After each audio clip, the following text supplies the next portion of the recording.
Peter Pan, oh Peter Pan, will you take me to Neverland, away from this world of sadness and grief to escape from it all? Would be such a sweet relief to never grow old, to live in a dream, living with Tinker Bell and the Lost Boys, how great it seems. Definitely written by Noah Hawley. Good lord, that person is such a shit writer. I mean, to be fair, I never watched Fargo, but after like 2 shows of him, I was like, I will not even watch Fargo unless he somehow is a much better writer there for some reason. I think it probably is an example of getting older and getting bad. It's weird or because like going into a new genre and getting bad. I don't after know that. because like have you watched the new season of Fargo, which is in 2024? Yeah, but that's set after Legion. Yeah, Legion is After, shit though. So yeah, yeah, is that season even good? People no, no one talks the about. the seasons predate Legion. Those were better. Yeah, he's probably again up his own Or ass. or it's probably that. I think it's like getting, some people like to go outside of their genre and do something new.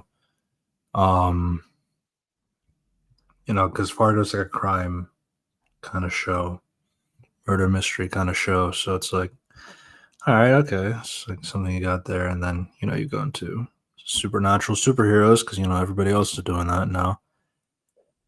Okay, then you go back to Fargo again. It's like, yeah, that's nothing, and now here we go back again to another sci-fi show set in Hulu FX, where you'll get like peak like Shogun, and then you'll get shit like this.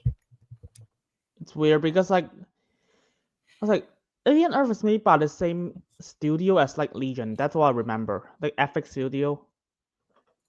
Yeah, And then FX is very okay, inconsistent. And like Shogun having its own like, oh, let's make a second season, but we already oh adapted the book. Yeah, do a second season, make it like Game of Thrones. Okay, so we have to see how that goes. yeah, no, that's not gonna work unless those writers are somehow that talented. Yeah.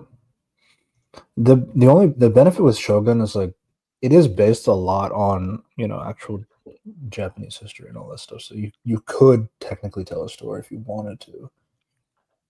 But but the structuring of like what it was based on, like what it was like inspired by, that was there in the first season, so that's why you can kind of feel that in terms of like its pacing and structuring. So now you gotta make it up without a backbone of that. So we'll have to see on that. Yeah, But Jesus, just go back to Alien, a TV show. Haley, Jesus. I mean, hey, Noah Hawley making another show based on another thing. First one is Fargo, which is based on the Coen brothers. To be fair, I think if the Coen brothers do not approve, however he wrote the show, they will not even allow you to make the show. So basically, Coen brothers have to approve you first, and then Legion, no one approves him, aside from Simon Kinberg, and that guy could not write. And the third one, and Legion is very polarizing though, from no, what I see. it's weird because if you talk to everyone would just everyone who's seen Legion will tell you it's underrated masterpiece, but no one talked about it. Yeah. But Legion, it's like leeching off the Fox X-Men, which at the end they just like, yeah, you know what, it's not canon. Which I'm gonna be honest here, that's the better option. And then of course Alien Earth is leeching off Alien. Unfortunately, this is canon. So Legion is a bad show. I'm not even gonna sugarcoat it. Yeah, Alien Earth. I I've seen the discourse. I mean, obviously, I joined the train a little bit later for the sake of doing the podcast because I didn't really care for it, um, in general. But you know, when there was some like positive discourse going on, like in the earlier episodes, but it's mostly coming off of, oh, that seems interesting. Oh, I wonder where this is going, and all that stuff. And then when it comes to the ending, yeah, I don't see anybody defending it at all. No, Um, Jesus Christ. Yeah, because that's how Noah Hawley is. Like he's got ended with a cliffhanger, and the cliffhanger is not gonna be good. It's gonna be based on bullshit.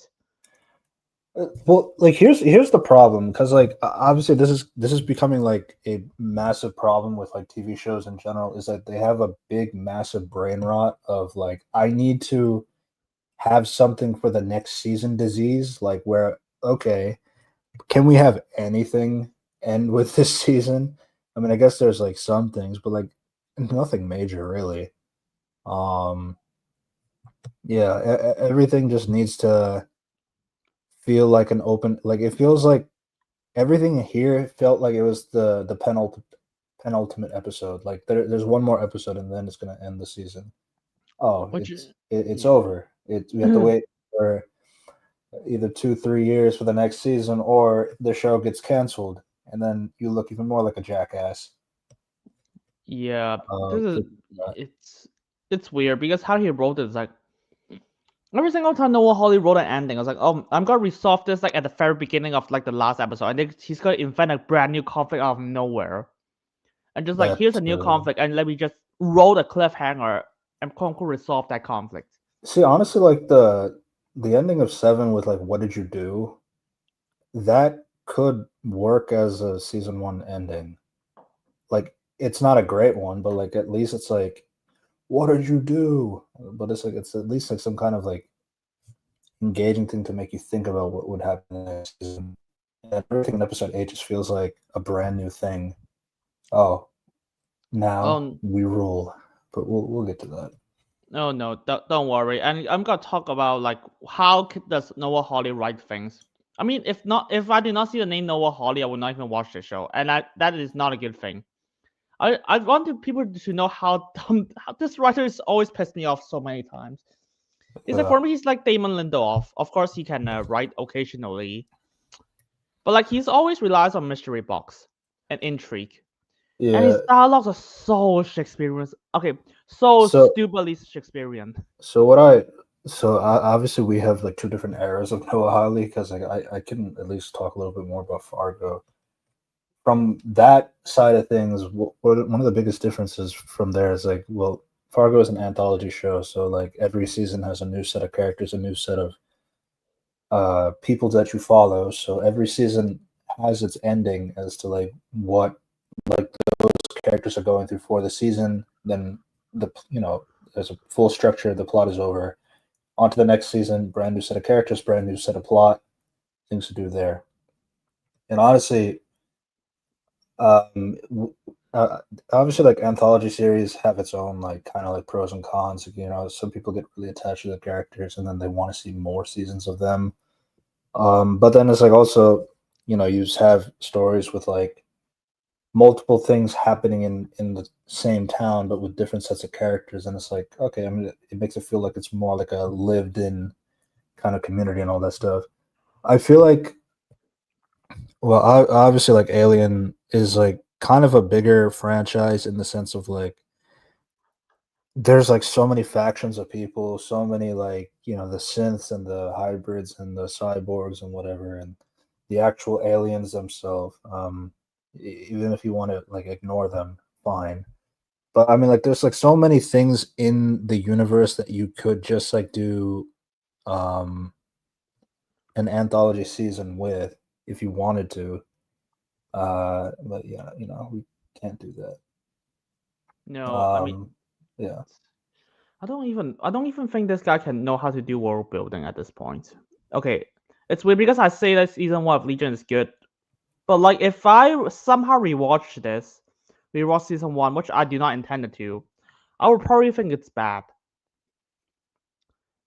And then because the more I think about season 1 of Legion, I was like, okay, I don't think a lot of things make sense there. But at the same time, it's like really small scale and not really a lot of things happening. So it's like there's a lot of I can't point to a lot of big problems when I first watched it. And it's also a really interesting concept with interesting visuals. He likes to play with his visuals. And his dialogues are so flowery and so 5 seconds apart, like Ahsoka.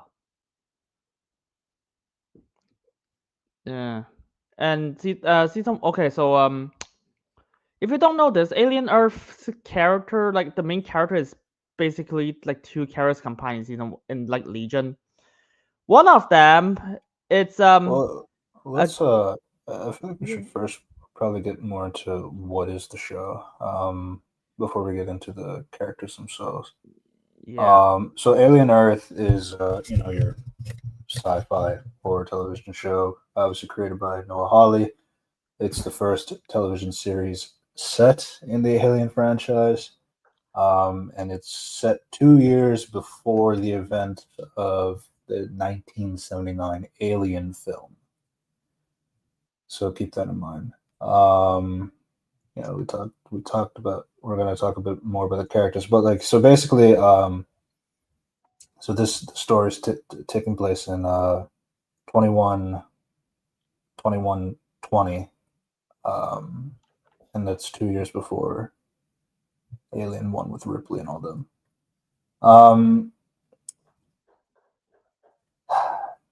And then we talked about it a little bit too. The opening of the first episode introduces the premise of the series involving 3 separate destinies for immortality of mankind.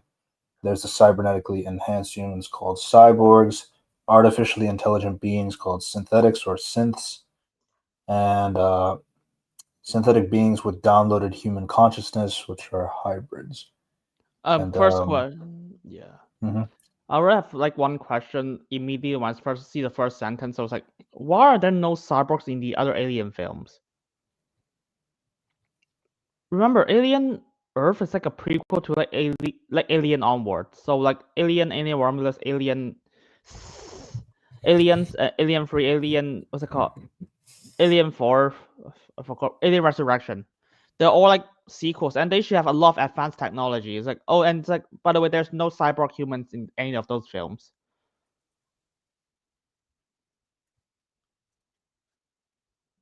Anyway, yeah, God. Yeah, because usually they focus more on synths in general, which are just the artificially intelligent beings. Yeah, so this is a story that contains like pretty much a slew of synths, hybrids, and that kind of stuff. And so the and then the first starts off like pretty much kind of like a recreation of Alien 1, with like it even tricks you with the whole like it's typing the green letters on the computer screen. It's the aesthetic, people waking up with the cryo sleep and all this stuff, and like they're all eating for the first time after 65 years or something. They're about to go home and all that stuff. Oh, I need to remind you guys of like what is the history of our world and stuff like that. Do you remember what Earth is like now? In 2120, 5 companies control Earth and colonize the solar system, including the recently founded Prodigy Corporation, owned by a young trillionaire, gazillionaire named Boy Cavalier or something. I don't know. No, yeah. It's such a weird. Because okay, in the Alien of the Alien franchise, we only hear about Weyland-Yutani, which is like one of the 4 corporations, and then now it's 5. I was like, okay, so we never heard of the other 4, and the other 3 is basically not mentioned. Yeah, we know that some owns like other planets, like they colonize Saturn, Jupiter, like all of them, basically, in the solar system. Yeah, that's about it. And it's like, I just find it kind of interesting because like the more they keep adding stuff into the prequels, like so this is 2 years before Alien One with Ripley, but yeah, I mean like there's this whole thing like the USCSS Megonaut, a Weyland-Yutani deep space research vessel. They're approaching Earth after a 65-year expedition looking for extraterrestrial specimens, and which includes facehuggers and all that stuff, along with a few other alien species like a squid bug eye kind of thing, like a plant looking kind of thing, ticks that can like eat your insides out, and, they're all scientists, but like nobody wears hazmat suits or anything. Because we need to see their faces for some reason. Yeah. To be honest, I haven't seen a lot of alien films for a while, but like I don't remember that like in the Alien franchise the corporation like rule over the world. Like what the fuck? That was news to me. Like did you just retcon that in? Yeah, it's like if that's the case, Weyland-Yutani should have a lot of like powers in all of the other films and stuff. Just like I'm gonna send this one ship to collect stuff. I should be sending 1,000 ships. Because dude, you rule over like many planets at this point. Theoretically you should have infinite resources. I mean they're trillionaires.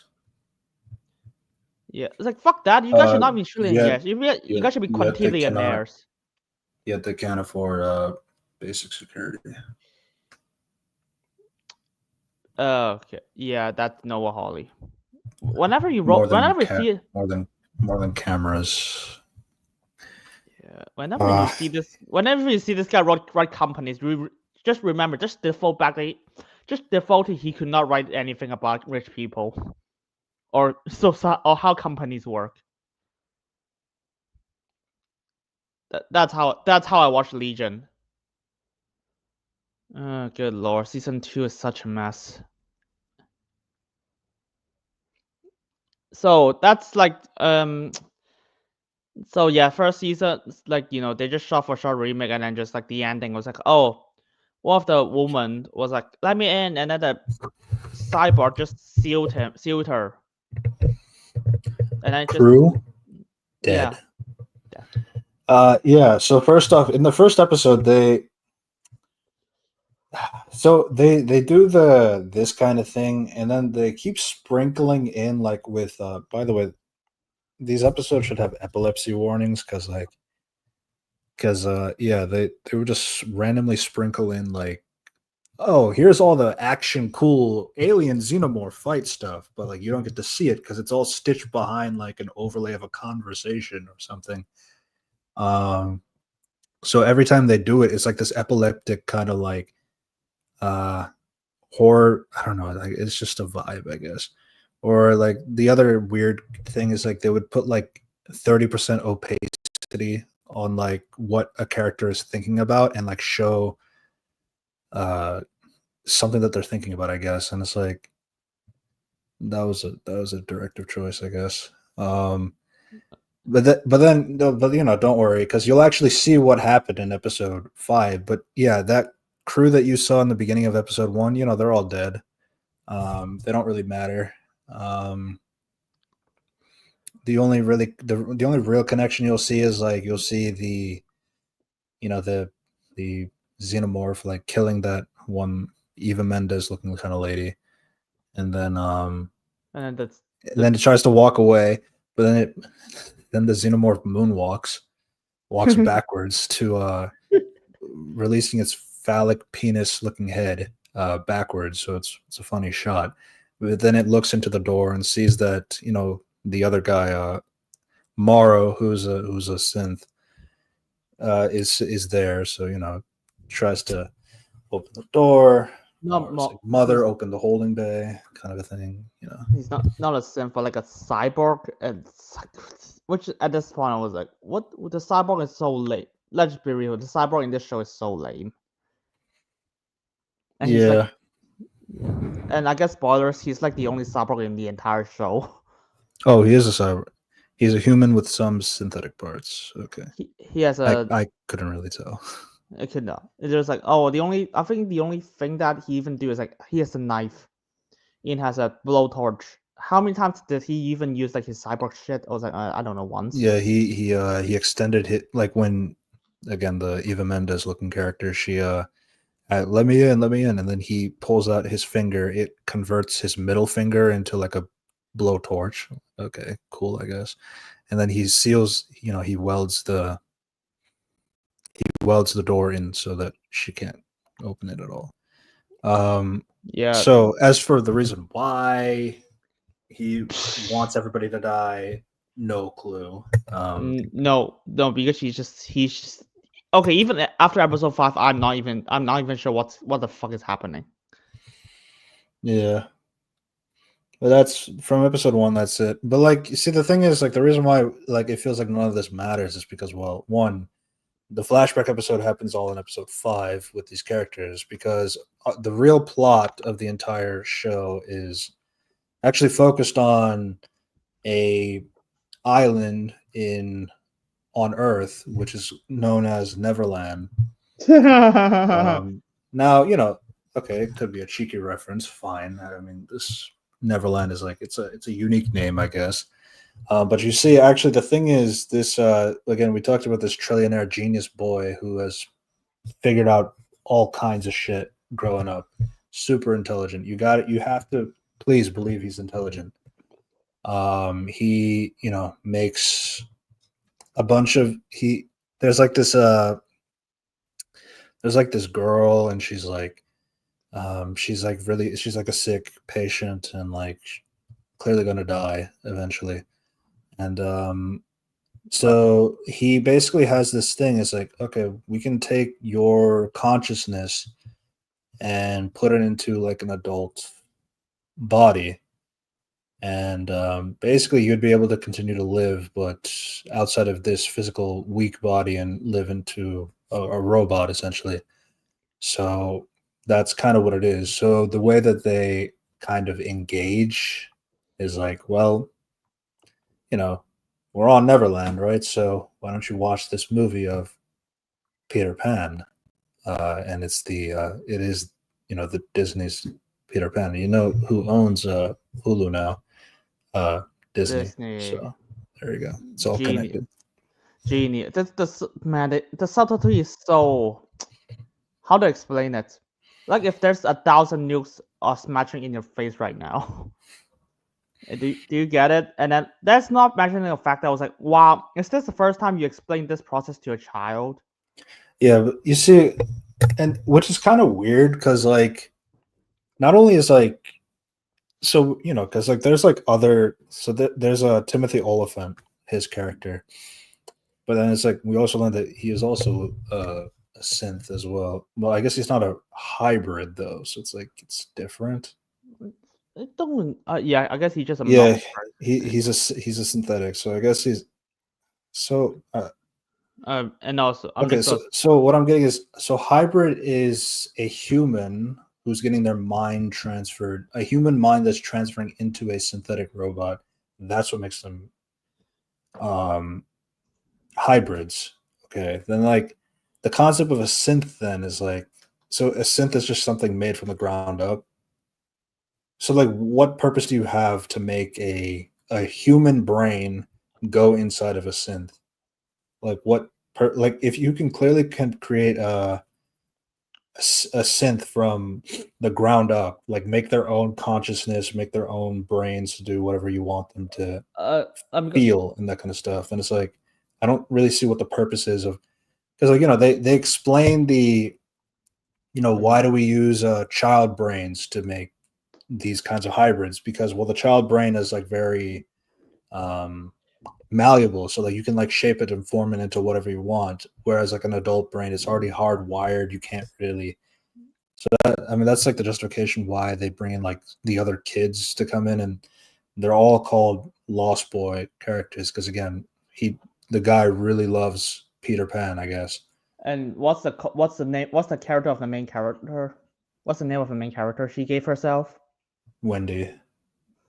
Yeah. But it's I'm surprised that the boy genius does not even call himself Peter Pan the entire time. yeah, but I mean the mom character is kind of like a pirate, so there's your Captain Hook. So Yay, fun. Oh, by the way, I'm gonna mention Legion season 1 a bit. yeah, So that's fine. Legion season 1 takes place in an island. Do you know what the island is called? It's called Summerland. And this island is called Neverland. Summerland. Like Summerland. And it's also an island facility shit that they use to train mutants, which I did not even see a single lesson in season 1. I don't know. Also, they kind of dropped time travel out of nowhere, and it's never addressed until season 3, and that broke everything. Yeah, that's So basically, Noah Hawley is doing Legion again. Yeah, I mean, just to go back, so like some of their other synths that they've had, like David, Walter One, Kirsch, Ash, Andy, Rook, Lance Bishop, Annalie, and then now apparently Thea from Predator Badlands is also a synth from Predator. Yeah, that film is also coming out this year. So just so what you know, what I'm getting at is like, so these guys are from the ground up synths. So it's like, again, so it's like if you can make a human consciousness in a synthetic body from scratch, then like what is the point of like making a hybrid? It's like, I guess for the sake of like, oh, like I guess we can turn the human into like a super soldier, essentially. No, it's not their body anymore. That sucks, but I mean, I guess they're still personality human. I guess. Weird. And then you just remember a lot of things in like this. Do you remember like Alien Covenant? David, I think he's called David. Yeah, it's one of Michael Fassbender's characters. Michael Fassbender. Yeah. He plays 2 characters in that film. So David, he created the entire xenomorph race. So basically, in episode 2 they explain the boy genius say that why he made things because of a creative mind. He's bored. He wants someone intelligent to talk to you. I was like, oh, do you know that you can just do it with normal synthetics because the normal synthetics from like what Alien Covenant ago is able to create xenomorphs. So yeah, that completely blows your explanation out of the water. There's no fucking way that like when Alien was first made it. I mean, Ridley Scott did this, so it's like it's not like I can't say like, oh, like they just made it up. It's like, no, Ridley Scott made it up.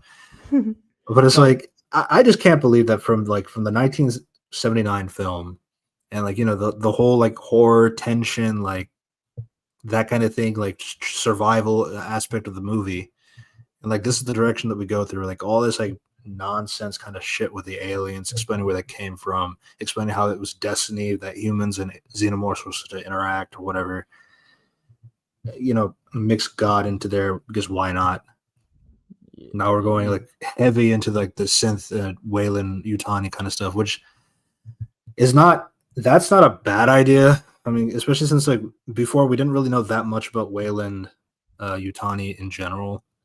But it's not even that. It's just like they made a brand new company called Prodigy Corporation, which is with this guy. I don't know. It's like, and yeah, right now it's just throwing shit at the wall, like whatever you want to do. And to be honest, Alien Romulus actually explains why the corporation wants a xenomorph. It's a really shit explanation if anyone even remembers it. Yeah, and the black goo. Black goo, and the reason why they want the xenomorphs because they want to make human mutants to colonize other planets. And this show fucking episode 1 it reveals that actually they can make cyborgs the entire time. And you can put human brains inside synthetics. Yeah, it's like for me, it's like because like we know synthetics exist because like, we've seen them since Alien. So clearly there has to be some kind of technological advancement, and it's set in the future. So like obviously they can make robots and human like kind of capacities and things like that. So it's like I understand that. My thing is like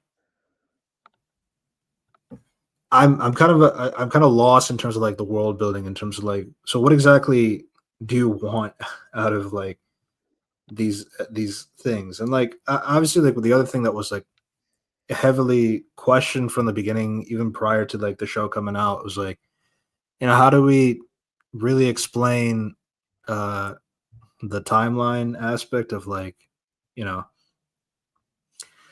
all this is going on yet like there's some things that shouldn't exist but they exist now or but yeah I mean it's there's so But many things fucking happening I can't keep track of it. no, Noah Hawley has to. The only person Noah Hawley has to approve for this show, aside from Affix, it's Ridley Scott. And Ridley Scott is a fucking idiot now. Yeah, he's gone senile. But yeah, I mean, hey, how does this guy went from approving from no the Coen brothers to getting approved by Simon Kinberg to getting approved by modern Ridley Scott? Yeah. So just to so yeah, basically that's kind of like the first episode. Like you have so Wendy is like said to be the you're the first hybrid. You're like Neil Armstrong taking the first step on the moon, kind of a thing. And like she needs to help it encourage like other sick kids to also become hybrids too. Yeah. So basically, and it's a cool shot. It's a cool shot of like where they have like they have the one room and then they have the two beds side to side, and then the camera pans like up and down, and like each time you see like the new adult, and then the new kid goes down on the bed, and then the new adult is standing and all that stuff. So it was a cool shot, in one take. So But so then like basically the other thing that goes on is that like well that ship that Morrow was in that was teasing Alien repeat but that didn't happen, yeah, so that's going to crash into Earth. It's why Earth is a fucking galaxy? Why don't you just crash into one of Weyland Yutani's like planets? Weyland Yutani owns a galaxy. well you see actually in episode 5 they explained that because Boy is like so greed with money. The trillionaire is very greed with money. Of course he is. And so, we want to have all those alien species that you have on your ship and like to make that ours. So here's what I want you to do. This one random guy with the mustache. I want you to, do a little scheming, doing a little bit of a mischief on the ship, like making things kill each other, making some of the people get attacked by the aliens, use their stupidity against them. And yeah, so then crash the ship into Earth, and then I'll pay you a lot of money for that. So the idea is like basically once the ship crashes into Earth, then Prodigy will claim that Weyland ship as their own. Because I guess like that just like negates the Weyland Yutani deep space. I mean, it's their property, but like I guess it crashing into the Earth makes it so that it's not theirs anymore. I already have one question. Like, how do you expect to survive the crash landing? Like, look, this is like the most obvious question. I get it. They have like those safety pods, but they're only located in like really specific areas of the ship. And okay, when you get to that episode, this is all bullshit. But like, the first immediate question should be like, how do you survive the crash? To collect the money. Noah Hawley, everyone. Yep. So that I mean, it's like, and the fact that like, how does this guy even know about like, oh, there's this Boy Genius which made like a few years ago, like recently, and like they have this exploration for like 65 years, and he somehow know about this Boy Genius somehow. I guess he just Googled it. Hey, life is fun. What a great show. Let's see. No, I don't. So yeah. So let's talk about some of this shit. You know, let's continue the episode 1. My mic is. Yeah. We should talk. We should talk about this Wendy character. Yeah. So just a few things before that. So we talked about it. There's a bunch of other kids, sick kids who are terminally ill. They all get into their own bodies. So again, we're putting a bunch of children minds into multi-billion-dollar robots. 60 billion. That's what they say. Yeah, so it's quite a lot of money. Per And they're person, all 60 million per person. and so the big appeal is that they're played by adult actors. It's just that they act like children. And so Um, to be fair, like it's the same trend. Like, how do you call it? No Hollywood cast really unknown actors to play significant roles. which is fine. I mean, to be fair, which is fine. I mean, the main character is played by Sidley Chandler, who is the daughter of Kyle Chandler. Yep. Oh, she's good. I don't mind. Now let's talk about her character, which is basically a ripoff. You genius. And yeah, I'm gonna talk because like what character? Wendy, you see the person, the character that the writers loved the most. She did the thing. She did the thing. She did evil things, and she was still be cheered by. If you haven't caught it, she's based on the character from Legion. Yeah. So she's Wendy is a peak example. Wendy is like one of the worst examples of Mary Sue. Like there's no way to put it. No way else to put it really. No, it's like if she fucked up, the plot would basically bend around that she's right. She's basically Sid from Legion when it comes to character trait. She's like a mentally abused person. So basically, that's the right justification of like that's why she's right. She's mentally abused and shit. Like ignoring the fact that the person she abused is also a mentally ill person, like David, which is if you know that comic book character Legion. Yes. So she's basically right about everything, and she will not be punished. And she's always the morally right person. And that's one of the characters rip off. The other character, it's played by Amber McThunder. Okay, before Prey, she's really unknown, and that's her most significant role. Her character, it's how to describe it? So you've seen like the mutants, right? Like the X-Men, all the mutants. It's Legion's an X-Men show. If anyone is not aware of. Her I don't know. Does this kind of thing exist in the comics, or does this mutant exist? But this because she's an original character. Amber McThunder's character is a person created in an old man's body, and so unless she comes out of his body, she will not be able to age. So she always has the mind of a child, immature child, and she likes to fight. And yeah, that's the two characters they combined. Yeah. So Wendy is also a character who cares a lot about her brother, who in a very obsessive way, like she just learns that she can like hijack the cameras to like see every single angle of where her brother goes. Her brother's like a medic, and like, Yeah. he's all-time guy. He's the guy of all time, basically. And yeah, creepy aside. By the way, the old man who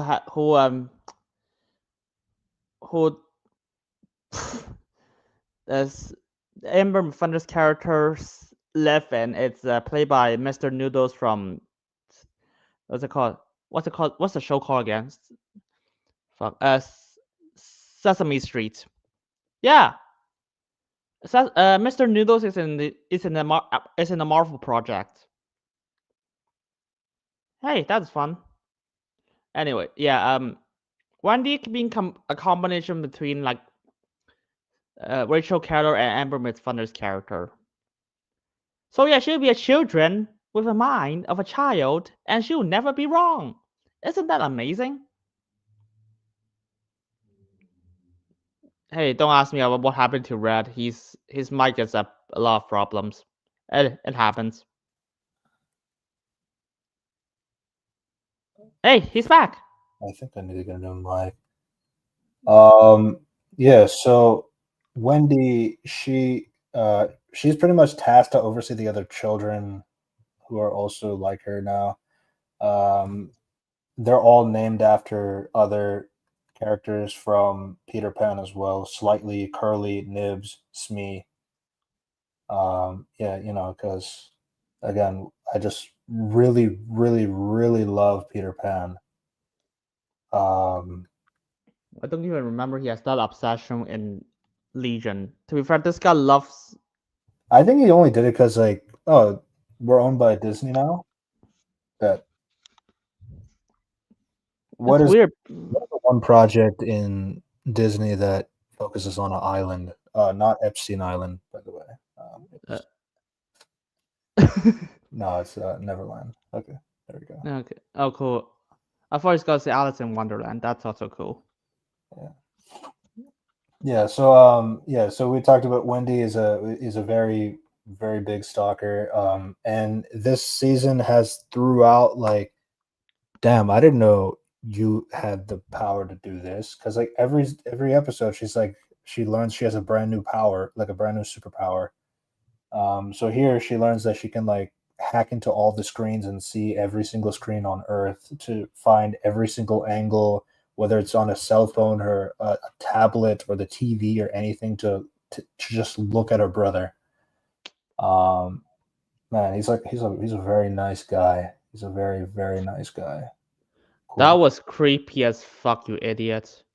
Yeah, and and then we talked about it, like, there was like a bunch of like epilepsy sporadic kind of like shots of the xenomorph being grown and killing the crew on the ship, and then we get to see the ship starting to crash down. We see Hermit. The brother's name is Hermit, by the way. Oh my! Why is he called Hermit? Hermit the Frog? Hermit the Frog. And there you go. Hey, but hey, because you see, Noah Hawley has Mr. Noodles in Legion. That's why he's able to call someone Hermit. Yeah, Hermit the Frog. He goes down. The ship crashes into a building, a hotel building, and they take a look. And then meanwhile, Boy is thinking about, like, let's take all the assets that's inside that ship, and that's ours. It's our property now. So what do? Let's send out the brand new multi-billion-dollar robots with children minds in them and go do search and rescue. It should be okay. Yeah, sure. And even his like, I don't know, his like supervisor or spokesperson was like, dude, you got risk billions. And this guy was like, well, don't break it. Yeah. And, I mean, I don't know. Maybe you can just give them a. It's so. I mean, if you guys need synthetics, just get. You're a trillionaire. Just get a bunch of synthetics to do it for you. You don't need to send those children. Send Timothy Oliphant. Yeah, this guy is such a good. Okay, he's not a good character, but like he's a good like asset for you to just save people. Yeah. So, on the way, Morrow survives the crash from the panic room. I don't. The other. That's not how it works. There's just another, like, there's like, basically, if you want people to die to aliens in a cool way, send in NPCs.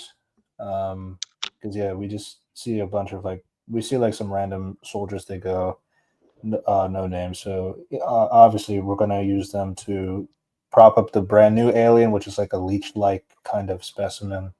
It it goes into slithers onto the neck, takes a bite, and then it blows up like a giant balloon to suck out all the blood. And all cool. Did we see that again? No. Oh, right. Alright, I forgot it's made by Noah Hawley. Which means superpowers is only mentioned, like superpowers are insane stuff is only used like once. You have Yeah. no idea how stupid it is when I was watching Legion and David or Legion only uses powers once, and they have to invent new powers all the time. Which is basically the same situation as Wendy here. And to be fair, the thing about Legion in particular is that Legion is a character with a lot of superpowers But like in you the don't comics, use, so it is hard to keep track of all of them, especially since he has DID as well. the thing is you don't use once per time. Like the entire show he just used it once. It's like I was like, oh my god, you can slow down time, and he never uses it again. And he gonna let's just say Legion's a shit show. Of course, this guy has like superpower avatars and never uses it again.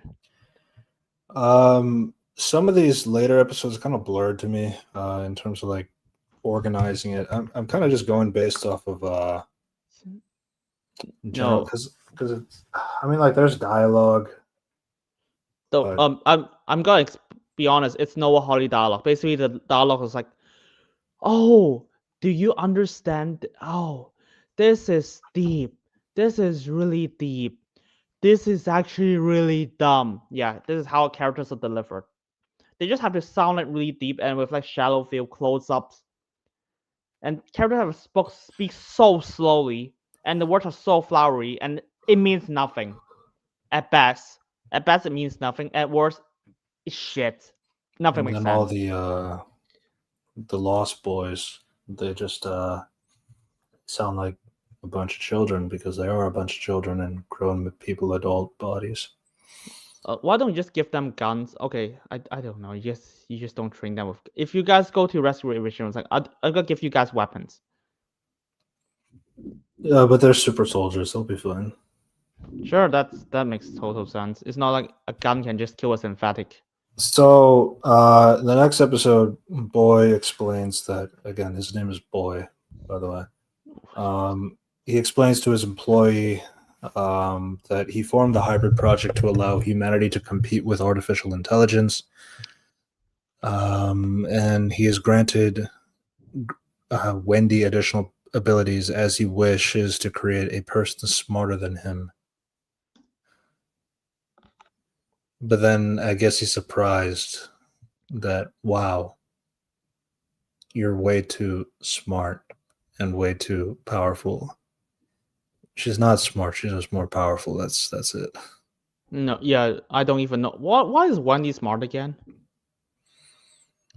Okay, like why can't this guy just, because if this guy's just so smart, it's like, oh, I want smart people, just make a bunch of synthetics to talk to. Yeah, but he wants a hybrid because like he wants to compete with artificial intelligence. Because in the day of age of AI, we could really use that. Oh no, it's not like your general and your spokesperson is a synthetic and they're like, have brain cells. At least compared to other characters. Yeah. Yeah. So that's why Wendy gets to have additional superpowers than expected because he wants her to be smarter than him. Yeah, an episode. But it's like, and then it's like, why do you want somebody to be smarter than you? Allegedly, if you're bored. You're not that smart, but he's basically the explanation is he's bored. And also, episode 2 opens with Wendy having another superpower. Yeah, she kind of hack things, like really hack things. Yeah, before it's like you have to touch the screen, and then in like the last episode, you just have to look at it, and then I hacked it into it. I bypassed the compressor. Genius! I can't wait for people who love Legion to defend this show. Oh, to be fair, they defend Legion, so fair. I don't think anybody's defending the show. I haven't seen anybody defend the show, especially after the last episode. Oh yeah, no, because it's Noah Hawley. You should have expected this guy would not answer shit. I'll share that quote at the end. What he said about that. Let's see. Don't worry. He declined. So, Boy declined Weyland Yutani's request to secure the Bagonauts' content.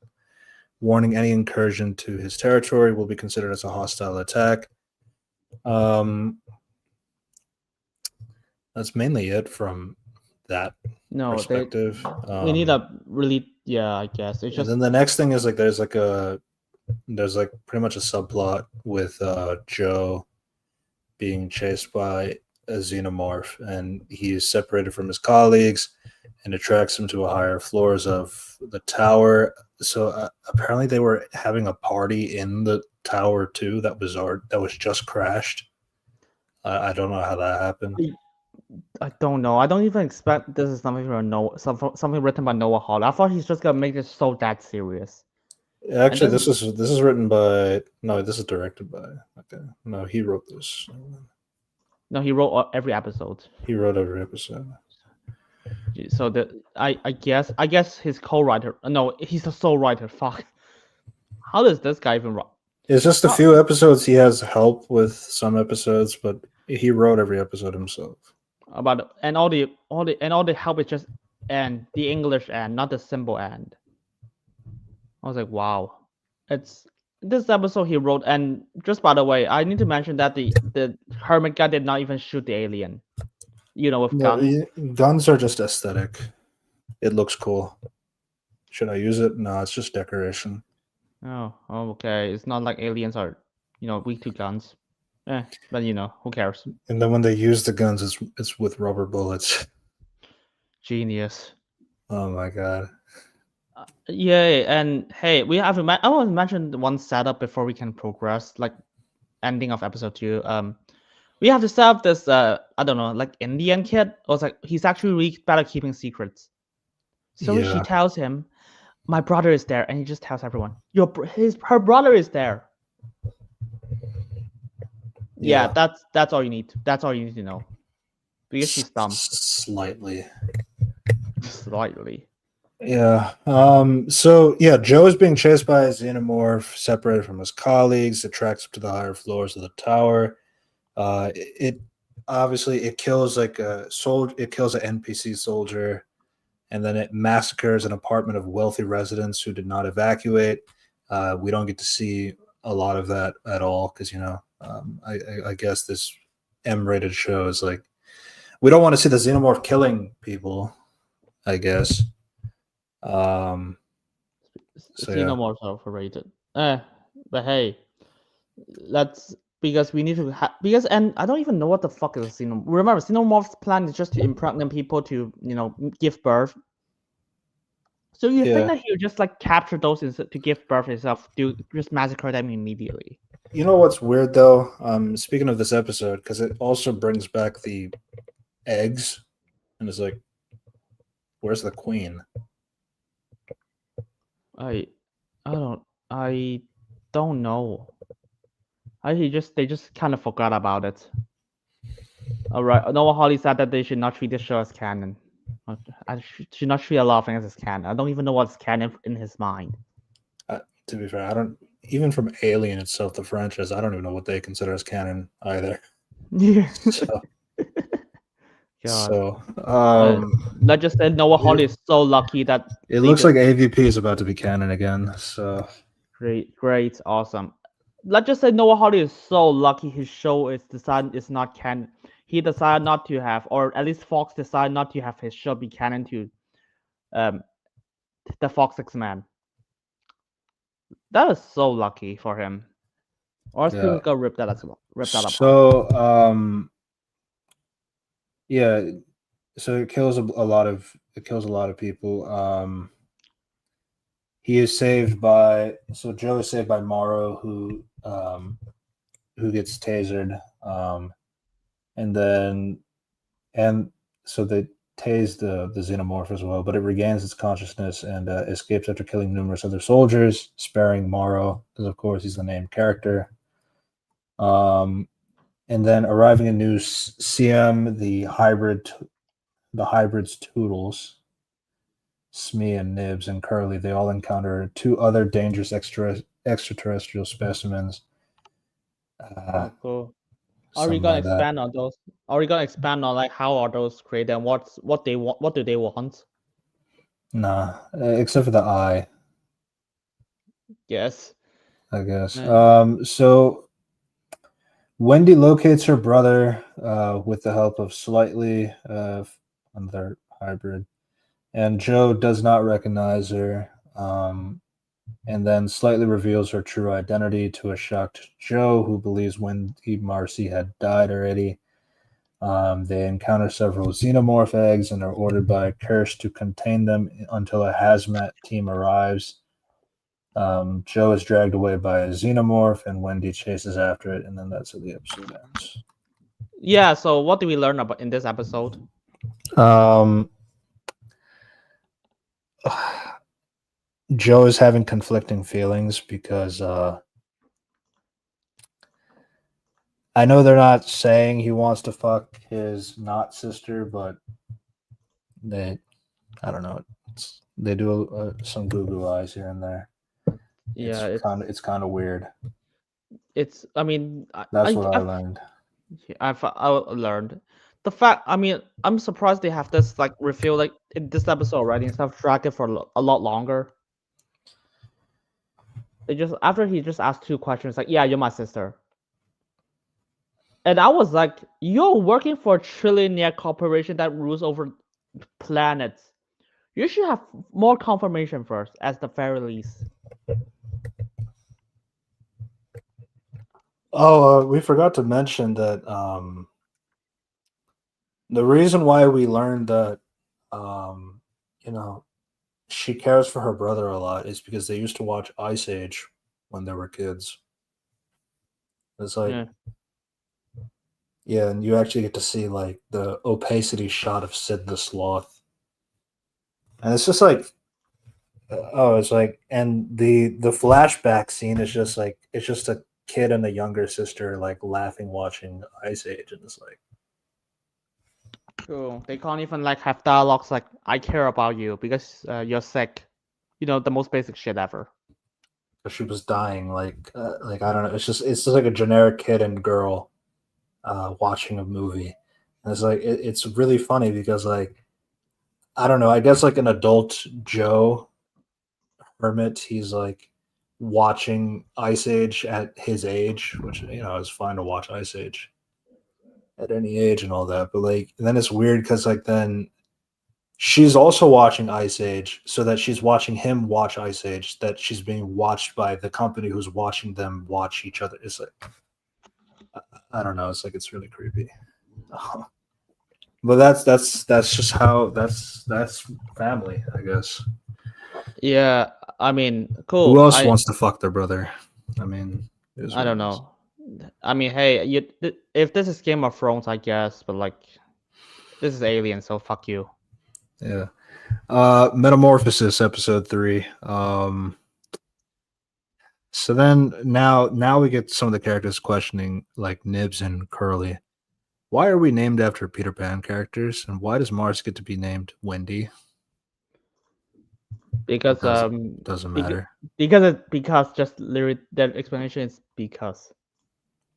Yeah, it's like, I just love Peter Pan, bro. Um, he's no Holly so lucky this actor can act. Let's just put it that way. Yeah. So Cavalier, he orders the specimens to be brought to Neverland Island for study, despite objections from Kirsch and the lady. Morrow finds Smee and Slightly guarding the xenomorph eggs and interrogates them, and he is suspicious of their childlike behavior. So he downloads the specimen data from the Maganaut and plants a device on Slightly when Kirsch confronts him before escaping. Meanwhile, while Wendy and Joe fight the xenomorph with a meat hook, and then somehow okay, let's just slow down a bit. Let's analyze everything. Like, let's just start off with the Morrow and the kids. How the Cyborgs is able to fucking hack synthetics now? Like, do you know how insane that if a corporation can just like if someone can just stab a USB drive in you and you just control the robot.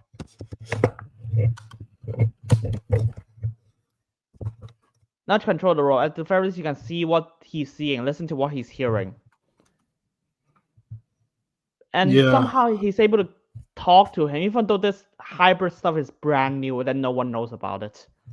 Yeah, I mean, the only way the main thing, like, as to why he can do that is like, well, I mean, the kids are kids, so they're kind of stupid. So let's take advantage of their stupidity and hack their system when they don't understand what he's doing. I guess, but then that goes back to no defensive. There's no defensive mechanisms from Like, the genius trillionaire who created this when he was a little boy, and yeah, like no way to know if like they're being hacked. There's no way to know a lot of things. Actually, that's going to be a big plot point for the ending episodes. Like, damn, the robots are trying to take over. Who could have seen that coming? oh no. Anyways, so yeah, and then at the end of the fact, And it's like, yeah, it gets kind of funny because like the more they keep including like, oh, Peter Pan and Ice Age exist. Did you watch Terminator? Yeah, It's not like in the universe. It's like if you're using films like that, to be fair, I guess is Terminator owned by Disney? no. Okay, then maybe that's why they don't. No, maybe that's I why think. Let me look at it first. I need to look at it first. Which company? The point is like robots going against what you want them to do. It's like then you should watch Terminator. If you watch Ice Age, I'm sure you watch Terminator. Yeah, it's God. When is Terminator? Which company owns Terminator now? It's owned by.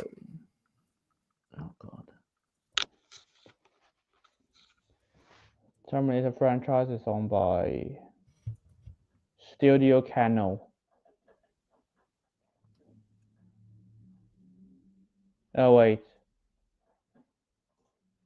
is that owned by Disney? Is Terminator owned by Disney? I think it's No, I think it's Paramount. No, it's not. Yeah, it's not owned by Disney, so they can't do much. They can only say the word. Okay. I'm sure there's other examples of this though. Anyway, yeah. So like I understand how Morrow did it. It's just more like, wow. I guess there's no mechanisms like if someone were to hack into your robots, they could easily do that because the kids aren't smart enough to know that that's what's going to happen. And apparently someone, you can just program someone just like, I have a hacking pen, just stab someone in the neck and he does not feel anything, which is fair because Alien Covenant established that the synthetics has a healing factor, like the Wolverine. Mm-hmm. Yeah, Jesus Christ. Yeah. So okay, so the funny thing to me is like when the fight with the Xenomorph and Wendy happens, she's using a basic meat hook kind of a thing. So it's a basic kind of like knife kind of a thing. And yeah, she like rips it apart. Like she cuts off its head, she cuts it off into like all these little pieces and all this stuff. It was like, yeah, that basic meat hook that anybody can have on Earth, like that kills a xenomorph. Remember, a xenomorph has acid skin, so if you stab it, the weapon you have is basically gonna melt. No, not this one. Oh, okay. By the way, why did the xenomorph capture Alex Lawfer or Hermit? Like the xenomorph did not kill him or impregnate him.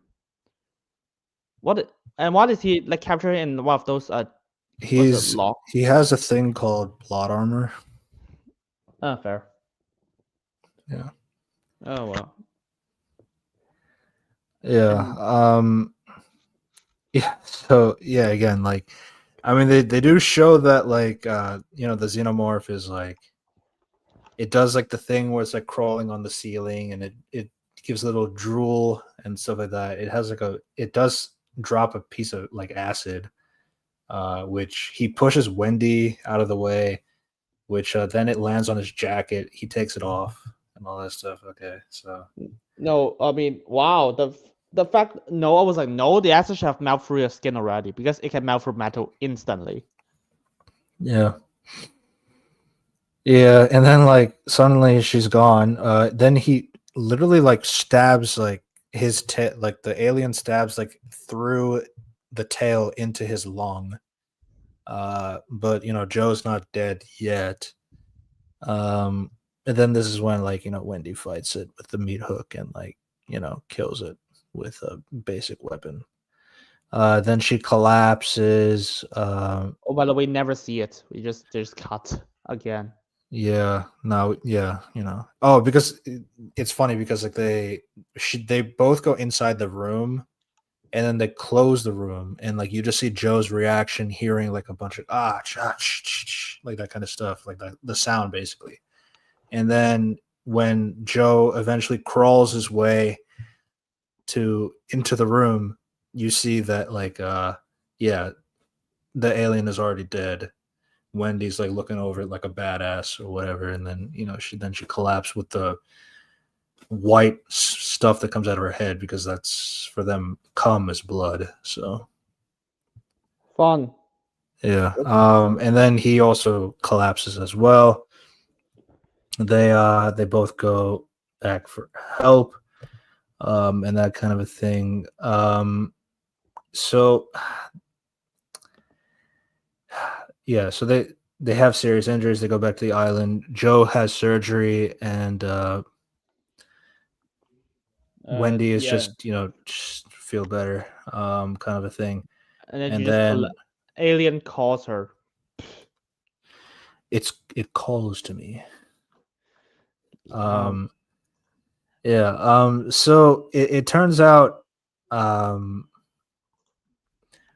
the other thing that's going on is, like, so they take the xenomorph eggs too, and then Kirsch, the Timothy Oliphant, he's like basically just, he pulls out the baby thing, and then he pierces it, and then he like puts it in a jar, and then he puts it into Joe's lung, which they took out of his body. Like the entire lung is just out of the body.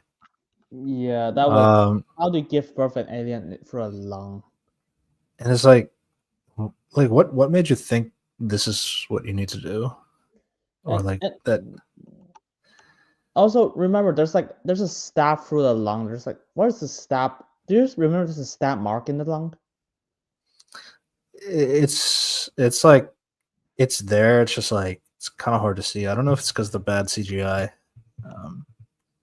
Yeah, and Yeah. now So Marvel then you have like your little subplot stuff, like Curly is talking to Cavalier. It's like, why do you have favoritism about Wendy? And it's like, well, if you want to be my favorite, you just gotta be the best that no one ever was. Oh, cool. How? And it's like, for me, it's like, that's kind of weird, because like I feel like, wouldn't you want to manipulate, like, so clearly Curly has feelings of some kind to Boy, which is obviously kind of creepy, but like, I can at least tolerate it for the sake of the plot. Because I feel like because going back to the final episode, it's like, I feel like if you had more of that bond with Curly, that you can actually, or you delve into her hatred of Wendy, that it's like, that could be your fail safe. Is like, oh, Wendy wants to attack me, I send out Curly, you deal with her. And then it's like, at least that's more of a fair fight for Wendy, if that was the case. But like, that didn't happen, so it's like, then it's like, so then when you could come back to the setup, is like, I don't know, it's like, you have somebody who wants his attention or is trying to seek for his attention or that kind of a thing, and you don't really do anything with that. Again, it's just like it's a subplot for the sake of a subplot, but yeah. I don't even remember which is which in the fucking when it comes to the Lost Boys or any characters. Let's be real here. I think Curly was One of the girls. I don't remember. I think just the black one. The curly girl. No, I think it's the white curly girl. I think. The redhead was Nibs. No. He's born. No, Indian police. Okay, New Zealand girl. Yeah. Yeah. So she's a New Zealand girl. I was like, okay, that's a curly. So, yeah. Not yeah. And by the way, they just clear up the entire alien stuff in the middle of episode 3 already. I was like, oh, that was quick. And then I realized there's Noah Hawley, of course. Yeah. So Morrow contacts Slightly through the embedded device, convincing him to be a friend and all that stuff. That's basically it. Slightly is just there to be the idiot.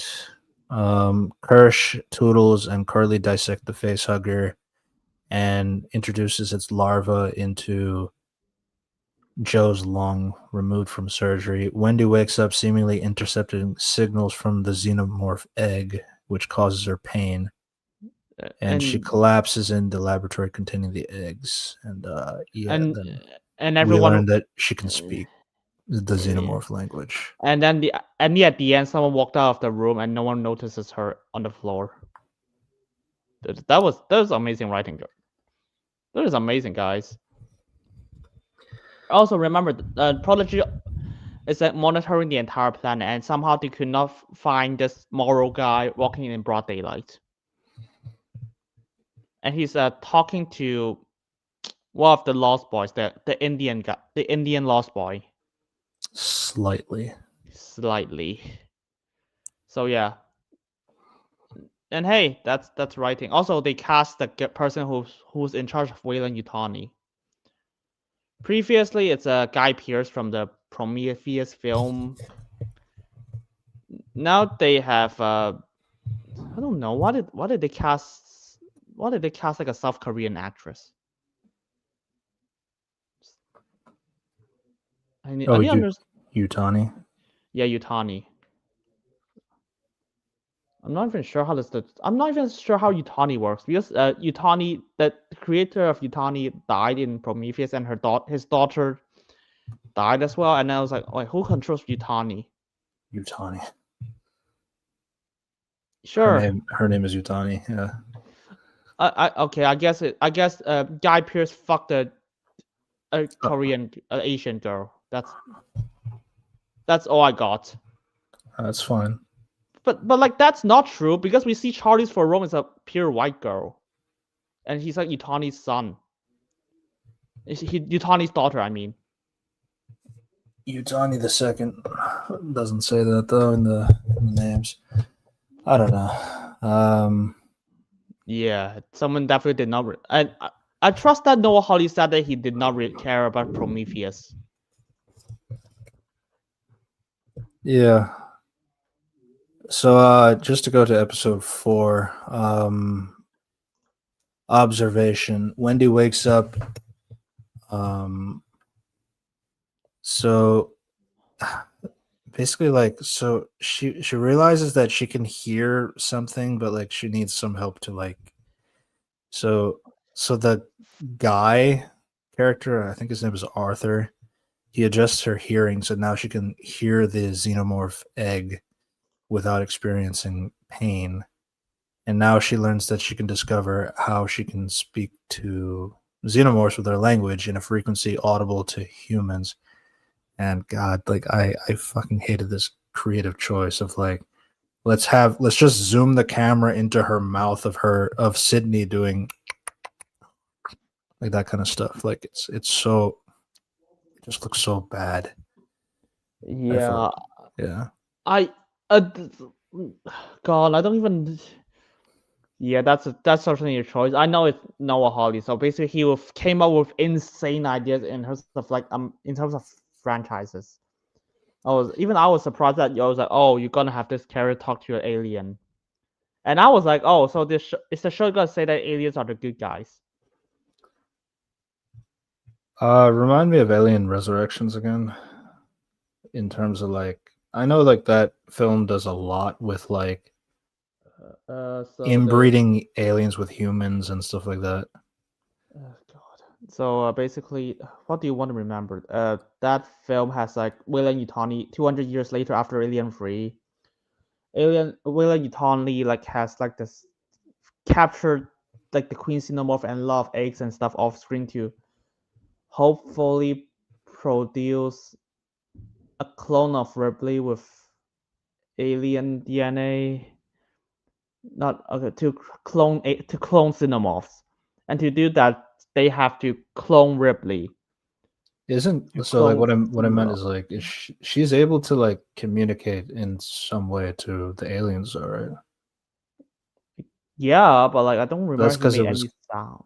But like the thing is like the reason is that because he's cloned with like alien DNA, Xenomorph DNA, yeah, like I think they combine the two together. and of course that this alien really fucked the alien and the baby killed the mother.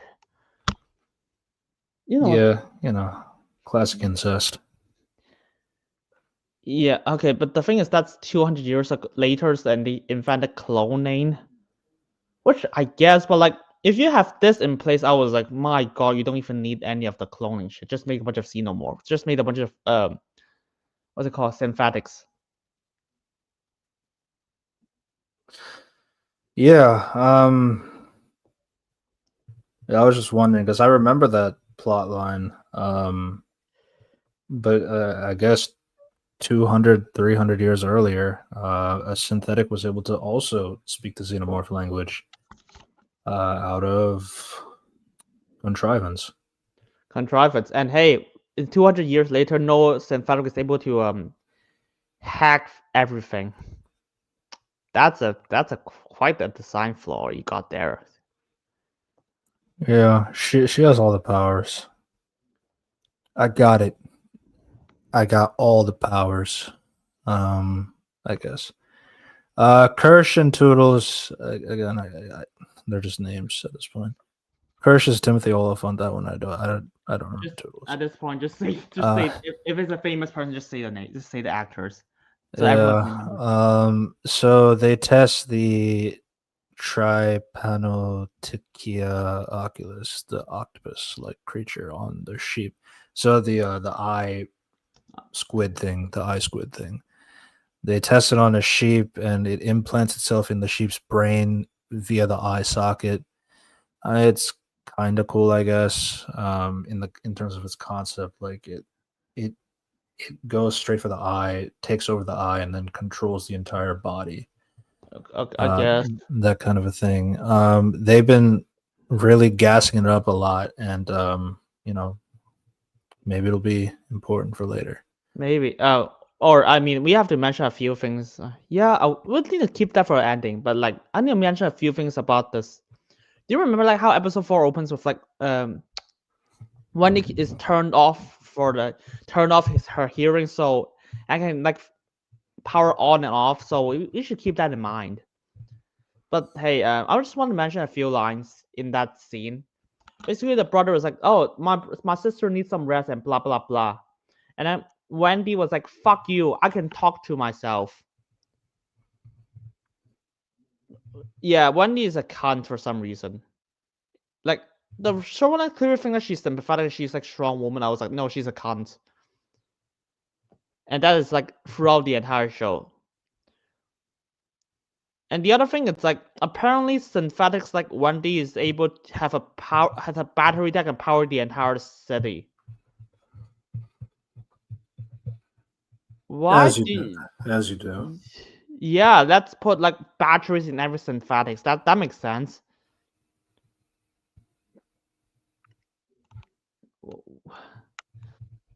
And the fact that if you have like okay, and then you at this point was like okay, if you have a battery that can power the entire city, well, do you know how powerful that is?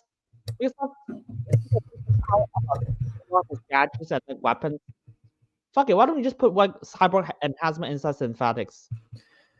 No, but you see, like, we just need to make a general synthetic, but with a human brain in it, just to combat against AI. Because AI is bad. Yeah, sure. Tell that to every single. But then let's also make Wendy the super duper one, because I am bored of intelligence. I need to speak to somebody smarter than me.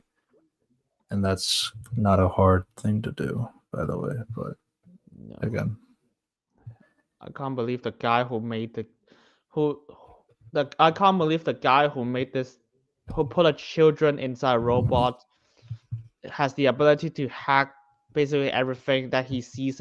He sees that she's able to hack everything instead of just like, let's take the power away from her. That's hard not to do that. yeah.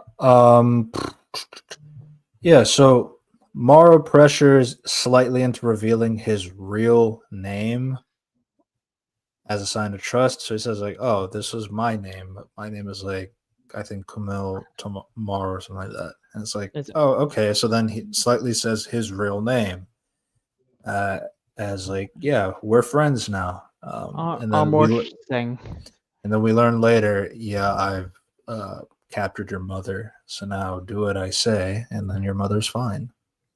Question: how do you know that is his mother?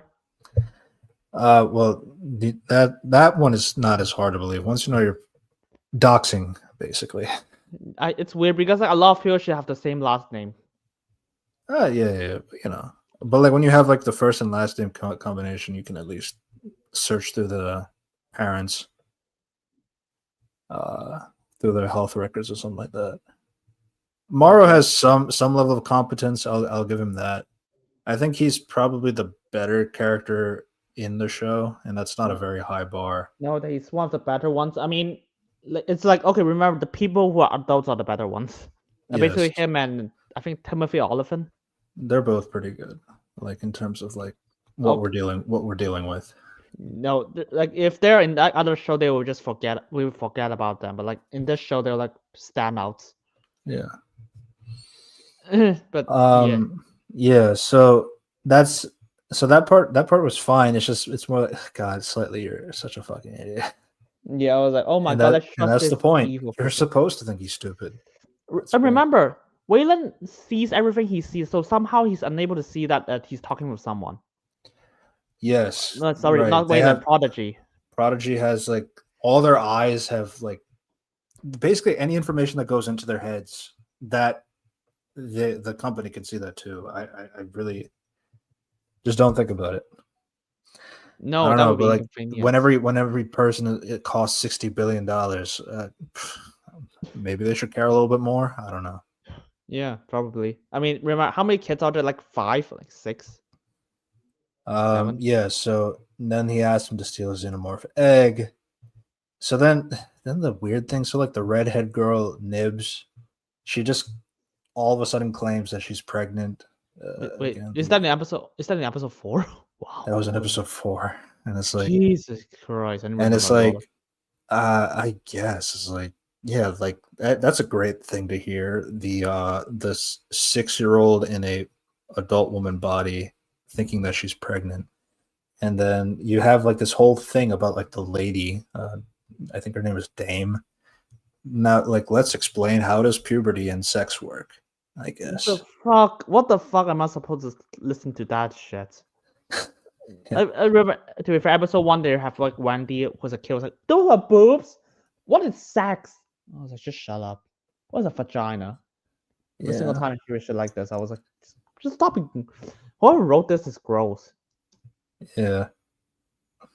And then okay. By the way, and then like Nibs gets like a little upset during the thing, so then Dame like calls in like some people to come and take her away. Just so and basically puts her in house arrest.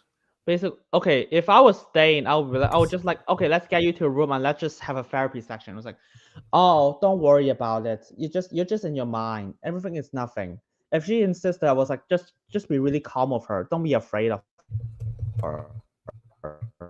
You know, because she's a fucking child. I don't care if she has super strength. And then instead, she was like a biological process, a man and woman together, and everything went and it's transferred to you. It was like, no. Because she's a fucking 50-year-old woman, she should be like, oh, calm down, kid. Everything's fine. You're not pregnant. You know, like a human should. But no, we need some really philosophical dialogue for some reason. Let's talk about how humans give birth. And so, of course, she's gonna act aggressive because you're not saying the right things. And it's also like you're talking to a child. It's not that like honestly, like I don't understand what is the point of doing some of these flowery dialogue with kids. Because like I mean, not to say that kids can't process like more intelligent speaking. Like that's not necessarily untrue. It's just like, you know, I mean you're explaining sex. What's the point of expanding on like the concepts of it? You don't have to. No. And again, it's like again, you're speaking to somebody who has the mind of a 7-year-old. So again, really weird why this is in the show. And then just to find out later, she's not pregnant. She's just stupid. Yeah. I told you, all she has to do is just like, oh, don't worry about it. Just like, you're a kid, you're just imagining stuff, blah blah blah. Or if she's so stupid, could not do that, just find a therapist for her. I guess a trillionaire do not have a single therapist in his pockets.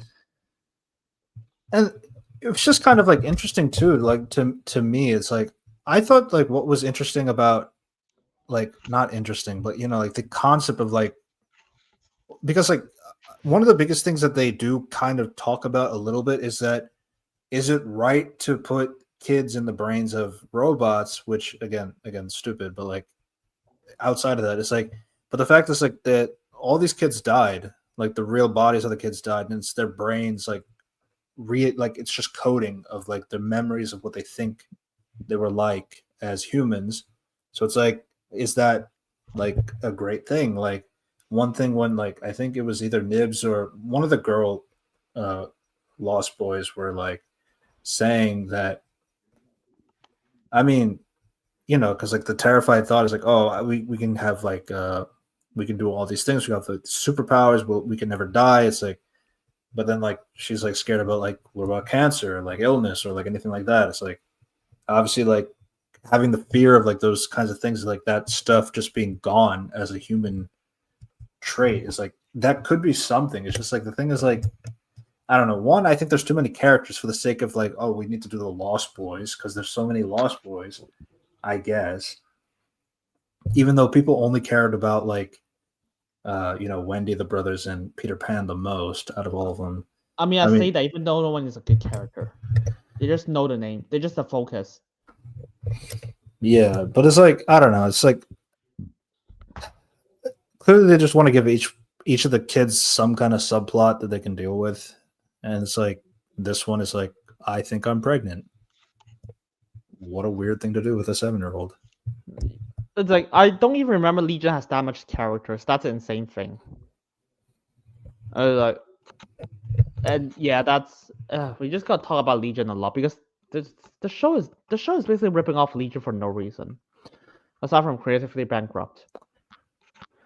Oh, also by the way, the science lady and I don't know what's the character again? Arthur, yeah. After 4 episodes, they just say that, by the way, we're married. I was like, what? You guys never act like a couple beforehand. Yeah, that was also pretty funny. Also, how old are you guys? Like he looks like 20 years younger than you. Maybe he's a cougar lover. I don't know. Fair. That was So here Joe is also kind of upset with how Wendy's being treated as an experiment, and he tries to leave and quit his position. However, Adam Eanes, I don't remember that character, tells him that if he does, he will be sent to a large bill. He'll be sent a large bill for his new lung, and we'll never see Wendy again. So they have to force him to stay in the island, I guess. Just because he's a main character, that's why. No, yeah, because he was like, "Oh, I need you to bill you," because apparently a lung costs that much expensive. I was like, "Wow, Oh, Yeah. don't worry. Don't worry. This show will have a wonderful line to explain everything at the final episode. That was Yeah. So then, slightly context, Morrow says that, yeah, I can't steal the egg. But then Morrow's like, since you told me your name, I tracked down your family and I can't do believe what that. I ask, and they'll be fine. I can't believe that that Armour show was like, oh, is that my real mom? I was like, wow. I mean, I guess he's a kid, so I'll be like, wait, are you sure that's not an actress? Not. I mean, of course she's played by an actress, like someone acting like that's his mom. There's no way There's no way he can even verify it. Yeah. But so he tells Slightly what you need to do is you need to take a human near the egg so they can be infected by a face hugger. Oh my god. And then so it's like, well, first it's like, yeah, let's take any random human, kill them, and yeah, then you'll be good to go. And then we learn that Kirsch has heard the entire conversation. Is okay. Oh, I guess he just never did anything with it. Yeah, and then later, Wendy observes the xenomorph infected lung as a newborn xenomorph bursts out, and she calms it down by communicating. Genius. So By the now way, she has a pet xenomorph. Noah Hawley said that she could not talk to them. He just fucking around with it. That makes sense to me. Yeah. Episode 5. This is what's considered to be the best episode. Considered the best episode, and it's largely because we're finally away from the Lost Boys. Jesus, I mean, this is still not good. And by the way, it's Noah Hawley. Basically, he will have really bizarre episodes of like, here's a flashback, here's a dream sequence episode. Man, do you know in Legion there's an episode of like after Legion killed everyone in like Division 3, and so and she trapped the Mary Sue character inside a dream. I mean, I guess it's inside a dream. Basically, two people she knows in the afterlife trap her, and she just do some farming and just talk to people who not appeared the entire season. And the point is just to like, oh, do you know that some people does not want to be safe? Yes, we need an entire episode just to learn that some people does not want to be safe. And the season contradicts that anyways. Yeah, Noah Hawley will present really deep, interesting themes, and he will proceed to chicken the shit out of it. He could not do gray. He can only do black and white. One side is right, one side is wrong. And hey, let's talk about episode 5 and his amazing flashbacks. Granted, this has more of a point than the episode I just talked about.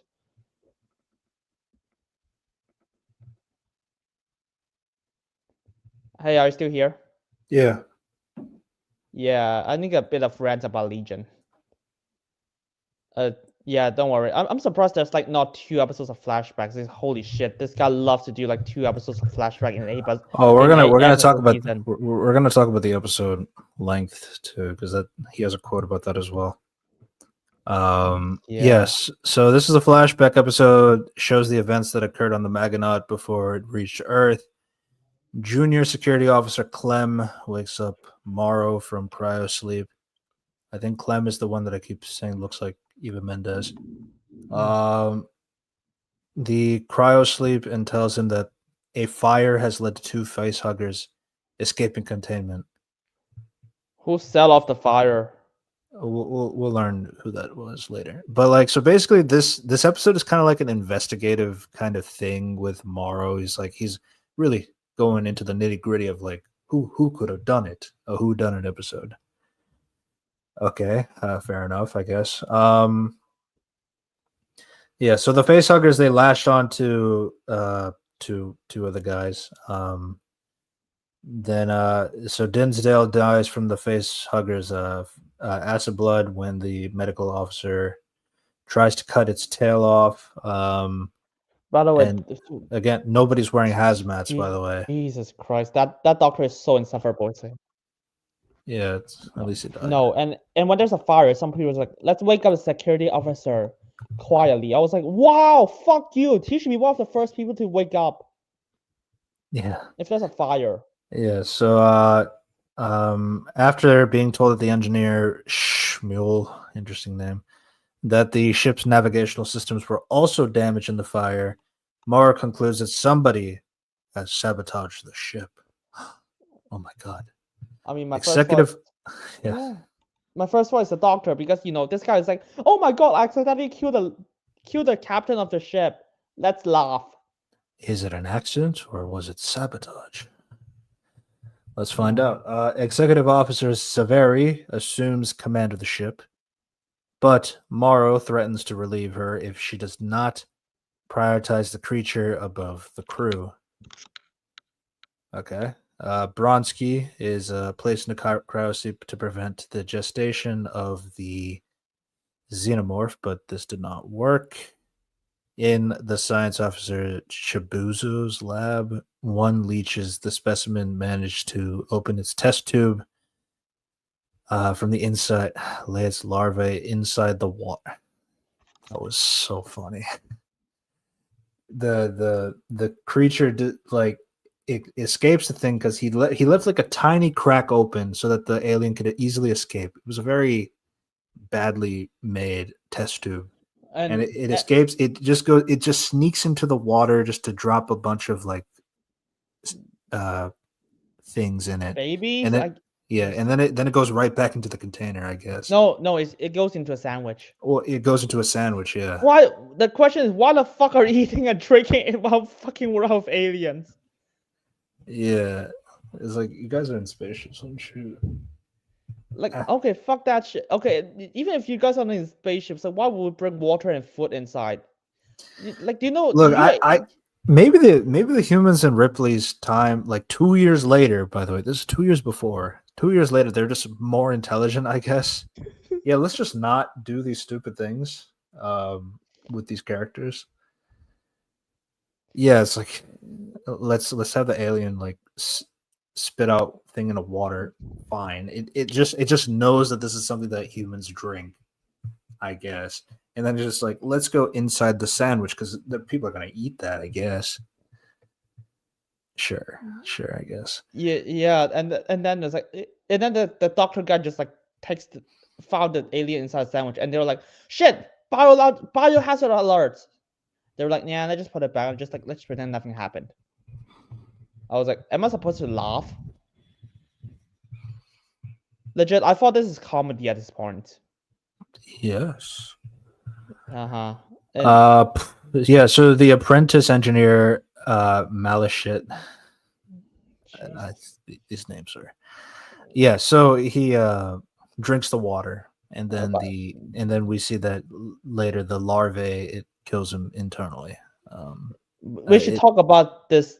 I guess it looked cool, I guess. Yeah. I mean, by the way, this character is characterized as he's really stupid. He's really, really stupid. First off, why would Weyland Yutani even hire you if you're this stupid? And also, everybody's stupid. What's the difference? Oh, you see, he's extra stupid. He could not tell what's the difference between geography and biology. Oh my god! Why? Because Noah Hawley thinks this is really deep dialogue. Which one is supposed to have the penis again? I guess. And there's a funny thing though. Apparently, the captain and the vice captain is fucking, and the Morrow guy is actually watching their sex tape in the security camera. He's just really enjoying the sex tape. Yeah, but it's for investigation, of course. It's for investigation. Yeah. You know, if Batman had footage of somebody having sex, you would watch the whole thing. Yeah, of course. Yeah. Man, this guy is such a, and of course Yeah. So he drinks the water bottle. It kills him. Chibuzo and Rahim are both killed by the defensive toxic gas that was because no one were biobots. because they were trying to pull the larvae off the body, which releases a gas. And again, none of them have hazmat suits at all.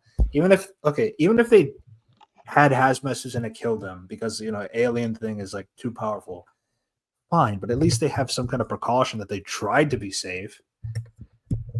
Like no, they were just in their regular clothes, just trying to pull things off with their bare hands, not even gloves. Like, what do you like? How do you expect me to feel? Like, it's so baffling how this is like 2120 and everybody's this stupid. I don't know. You know that Neil Armstrong went to space. Clearly, you have to have some understanding that you got to wear something protective to be up there. But you see, Alien Covenant did not do that, so I guess that's why you do it. Yeah, Alien Covenant just have people walk out of empty planets without like spacesuits. They are not even sure is that oxygen. They just walk out. So Navigator Teng, who is like characterized as another synth who like is a really creepy guy. Just a red herring. His character is just red herring. He has no. He's a red herring, but like the way the creepiness side is like there's like this really attractive Ripley looking character, and he watches her sleep. I guess. This guy's a synthetic, by the way. What the fuck did you program him like this? Why did you program to be horny? I guess. It's Noah Hawley, of course. This guy writes really weird characters. Yeah, but Navigator Teng, he is also killed by now a full-grown xenomorph.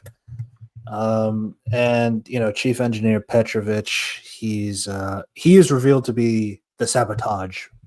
The guy with the pedo mustache. Yeah, to be honest, I don't think it's weird because I was like, when I saw the review, I was like, dun dun dun. I was like, who are you? I really do not remember you. This is how little the characters are. Yeah, so here's the thing. Basically, we learned that yes, he was having relations with Boy Cavalier back on Earth. That we have all these alien things. Again, Boy Cavalier is not that old. He is pretty young. It is important to remember that he's very young. And they are coming back from a 65-year expedition from like what they did. They got these aliens and they're coming back to Earth after 65 years. So suddenly he just knows to contact this one particular young boy who's a trillionaire, I guess. Fair. But you still have to know of him, and you were out there for so long. How would you know the current events of what's going on Earth in that sense? Even then, ignoring that. So the promise is that, okay, I want you to crash the ship into Earth so that we can have access to all the aliens there. And to reward you, I will put your body. So basically we have like this, so basically what was happening is like they have like the program of the hybrids already happened. Like we know that it works. So it's like, so now like when you come back, I'll reward you by putting your body into a hybrid. So, you can live on through this robot kind of a thing. Oh, by the way, if you're wondering, so they know the plane crash would kill him. It's just that, yeah, but like I'll make you live forever. But like your body's got to be disintegrated. Nah. Oh, by the way, there's a line in this episode that shows how evil the corporation is. Do you know why he want to break a promise to Prodigy? Because you see, we send into this like deep missions, and we only got like pay like what 1/4 what we need. Basically, we are sending like deep missions, and we got paid so little. Well, the corporations are bad. Oh my god! I could not get the message. The corporation is so bad they are willing to bankrupt themselves. Yeah. Also, there's a scene that was like, oh, when the vice captain was like, we have to do stuff, and every single person just like, yeah, let's just act like kids and let's just talk shit. Yeah, no one's acting like an adult when they're listening to the captain's command. Yeah. What else? Yeah, so you're gonna be given a if so okay, so basically what it was is like so the plane crashed into Prodigy territory. That's why they get access to the ship, even if it's Wayland's ship. It's like, oh, but you landed into Prodigy land, so it's like that means it's ours now. So, but like he also said, it's kind of like predicted as like it's not sure where the ship is going to crash. So like there's that. So it's like if it does land into our area, then we'll give you the hybrid body. But it's like I don't know. That's like a lot of speculation on things that could or could not happen. So I don't know. It's a lot of leaps and bounds ago. But money is money, I guess. Yeah, So Petrovich kills Clem and is in turn killed by Morrow, who retreats to control room and then seals himself in.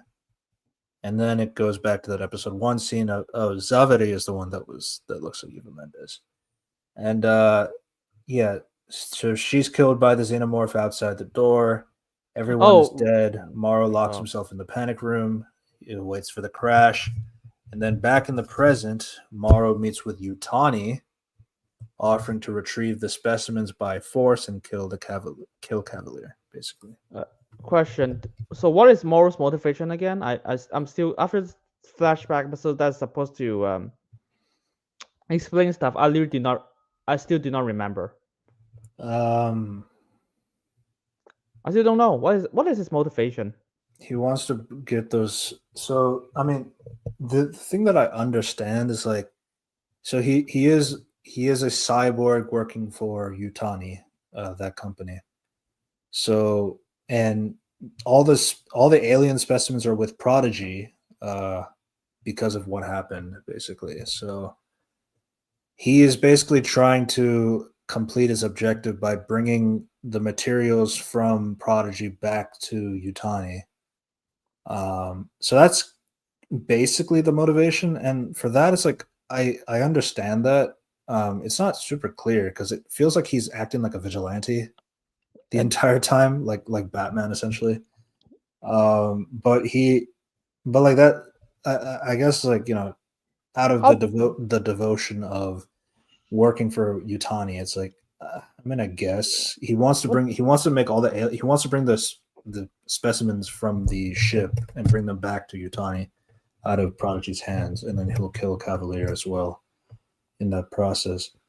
So it's like I guess that makes somewhat of sense to me.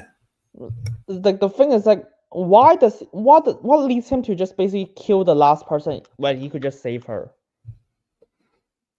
That part I don't know. Yeah, that's like remember this episode is supposed to explore how he was like, I want to do the right thing and just like save the ship from the alien to just betray his own man. I legit do not understand it, even at the end. It's like the Rogers flip a switch in his character.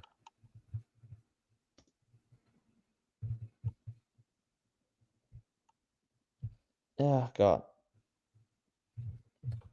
By the way, I just want to mention like one thing, one contradiction to Alien Romulus. They say that we could not freeze what's it called, those face huggers, those vagina monsters. In Alien Romulus, we see a bunch of 3D printed face huggers got frozen in ice, and the reason why they got released is because they heated the ice up. But like those can be frozen in ice, and they're like in this episode they're like, yeah, we can't froze face huggers. Like I was like, fuck off. That was so stupid.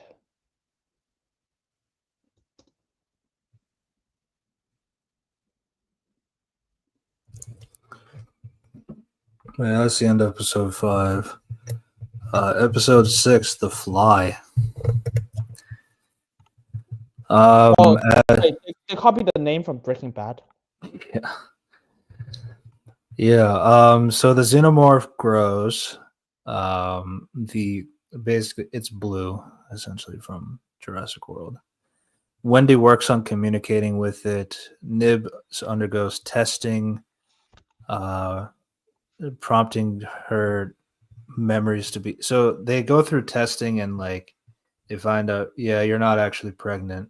But here's what I want you to do because of this like weird conundrum thing that you had. Like, let's reset her memory and all that stuff and alter it so that she doesn't remember any of these things. And it's like, and so Dame and Arthur are not happy about it. Dame is like, I mean, I guess I don't like it, but I guess Arthur's like, no, I don't want to do that at all. And they're threatened to be fired under the threat of execution if he's not gone by the end of the day. So yeah, What like that was so bizarre. Like he's one of the only people who knows about this hybrid bullshit. Like you gotta fire him just because he does not say that he does not agree with you. at that point you would have to kill him. So. It was like, what the fuck, man? Like either you just like, and the fact that he's one of the few people who understand this program. You should either keep him, you should just have him just offer solutions. But like you see, company's evil. Let's fire him immediately. Like instead of just like, oh, And what's it's the solution? like even then it's like it never explains like why does she think she was pregnant in the first place. I don't know. I guess it's like if the whole logic is like sometimes kids think like outside the box like what they should be thinking and like it's like am I pregnant? It's like that kind of thing. It's like yeah, I mean I guess that could happen. It's just like I don't know like what got her to think that way. It was just so random. No, And just like I guess the spokesperson is like wipe her memory instead of just like have them was like and honestly speaking, is like I feel like what could have benefited from this kind of line of thinking, I guess, is like maybe she sees like a xenomorph, like the chest burster come out, kind of a thing, and then that scares her because like she's thinking like, oh, will that happen to me, kind of a thing. Obviously, like as a synth, that doesn't happen for them. It's just that but that's like that could at least bring some kind of fear for the character if this is the element you want to do. Because you have a creature in Alien franchise that is kind of equivalent to the concept of something coming out of the body like that. So I don't know. It's like I feel like that would be at least more of a natural way to bring this topic up. But here it's like it's just kind of random. Like I guess. No, I guess, and yeah, that's, and then we got this scene. I was like, yeah, you're fired because I don't want to wipe her memory. I guess the boy genius never fall off. Oh shit, let's bring her to a therapist because she's a child. Or why do you need to ask for permission? Just wipe her memory. Just wipe it. Like, do you have a machine? Just wipe it. Just have a sign. Just don't have that sign. Just like I command you to do it. That's it. It's like if they don't listen, they don't listen. Just do it. Who's gonna stop you? I mean, or he just like, oh, you're fired. I was like, dude, all he has to say was like, if you don't do it, I'm gonna fire you. Just say that. I was like, and be like, yeah, you're fired because even though you're like one of the few people who understands like this program.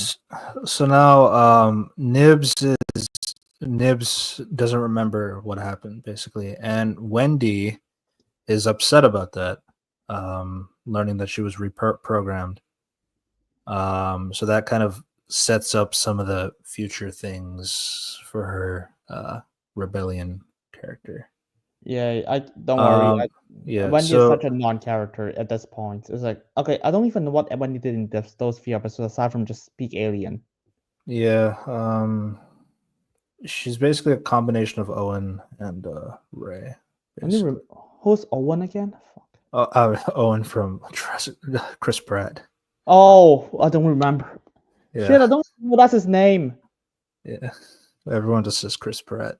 Yeah, just say Chris Pratt. Chris Pratt Blue. Yeah. Yeah. So, meanwhile, Cavalier, he meets up with Yutani over the ship's return and outwits her somehow, securing 20 billion in damages, while keeping the specimen for 6 weeks due to quarantine.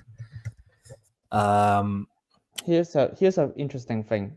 She was like, "Shit, I'm gonna pay you 50 million so you can just take it immediately in front of court." So basically, you just because everything is recorded and there's a spokesperson, that's an in between person. Basically, you just admit you want to break the law, and that's gonna fuck you up in the future. No one. Oh, of course, no. It's written by Noah Hawley. Yeah. That's about it. Kirsch asked Toodles to feed and water the specimens while he's away. God, this is so fucking dumb. Yeah, let's ask the kid with the robot, sure, but like with the kid's brain to let's feed the aliens, I guess.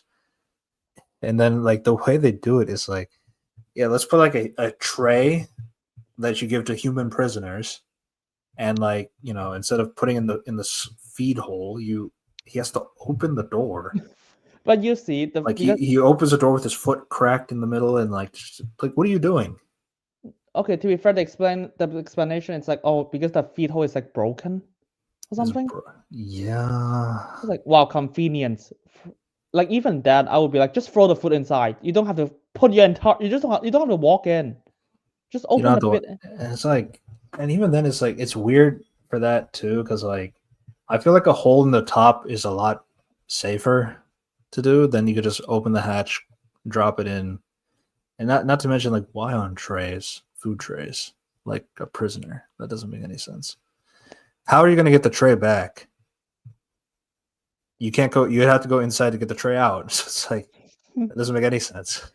I don't know. They just. I guess the writers just. I just know how they was like. Oh, you see, the aliens are good, and they're like prisoners. Yeah. Yeah. So, however, the Oculus surprises him. This is the eye creature thing, and it basically causes him to accidentally lock himself inside the cage as the two fly-like creatures, who kills him with acid and feeds on his body. Yeah, great. Great, awesome. This is great writing. Yeah. Yeah, and it's like But killing a $60 billion robot. and by the way, this character with the brain of a child. This character is never mentioned again, aside from showing his corpse in the next episode. Yeah, with the cum blood. Yep. I love how none of the characters like, no, someone died. It's like, no, everyone's like, yeah, nah, okay. Not Toodles. No, he's the guy who wants to bang Erica, or I don't know, bang. I don't. One of the girls, I guess. The New Zealand girl. Curly. I don't remember Carly. You see, yeah, but Curly wants to bang Boy, and again, they're children. Jesus Christ. Yeah, the writer actually forgot their children. Yeah. So Slightly returns to us. So Slightly he tries to lure Joe to the alien egg. So again, he's taking this very seriously. Oh, you want me to take a human and have it be killed? That's yeah, I'll do it. Okay, so he tries to lure Joe. This is again Wendy's brother, by the way. Hermit. But he declines due to the reassignment. No, wait, what is that? He should be like, what the fuck is wrong with you? Yeah, nah. So then later, Joe visits a packing Arthur who's ready to go home and all that stuff, who covertly deactivates Wendy's tracking device. How do you have access to it? It was that simple. And he gives Joe a boat code that allows them to escape. Noticing Toodles is disconnected, he goes to the lab accompanied by Slightly, who opens the cage of the xenomorph eggs and locks him in, allowing a facehugger to latch onto Arthur. Yeah. Slightly is just there to get people killed. murder Wait, people. I guess Arthur is just that concerned about the kids, and he's willing to run into an experiment, run into a thing that has like clearly open problems. It's When like, he wait a got second, fired. Toodles Yeah. is disconnected. I need to go and see what happened. It's like No, you don't. you really don't. You got fired. What do you What care was- about these kids? we'll see that in the last episode. Genius. But yeah, so Arthur is now attached to a facehugger. And Kirsch watches this through the security cameras, but he decides not to tell Cavalier. Slightly hides along with the body of Arthur in the air vents as the flies leave their cell. Oh And no, that should have the episode insane ends. consequence. That should have consequences, right? No, it's like Jurassic World, like where the you have pterodactyls that can fly, but they just choose not to fly out of the dinosaur island, basically.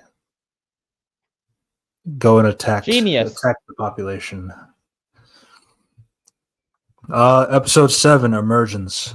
Smee, I don't know which one this is. Smee discovers slightly hiding an incapacitated Arthur, and the latter convinces him to help deliver Arthur tomorrow on It's a the question. beach. How the fuck do you drag this person into your bedroom without anyone noticing? Anyway, security reassures the lab specimens. Wendy is disgusted by Cavalier's attitude with Toodle's death. Because now she really cares about her fellow Lost Boys, I guess. And convinces Nibs to join her and Joe in escaping the island. Okay. On her way out, Wendy hacks the lab system, releasing the grown blue xenomorph, and rampages. They basically rampage and escapes into the forest. That xenomorph kills a lot of people, a lot of unnamed people, I should add, NPCs, and we also don't get to see any of that because it's not an M-rated show. Genius. It's not like you show a lot of blood. It is, by the way. Yeah. Outside, honestly, they did too many inside shots of the alien because, like, just to like kind of going back on the production kind of thing, it's like obviously, like, people would know that the alien is portrayed by a person inside of a suit and then wearing this big ass alien head helmet thing.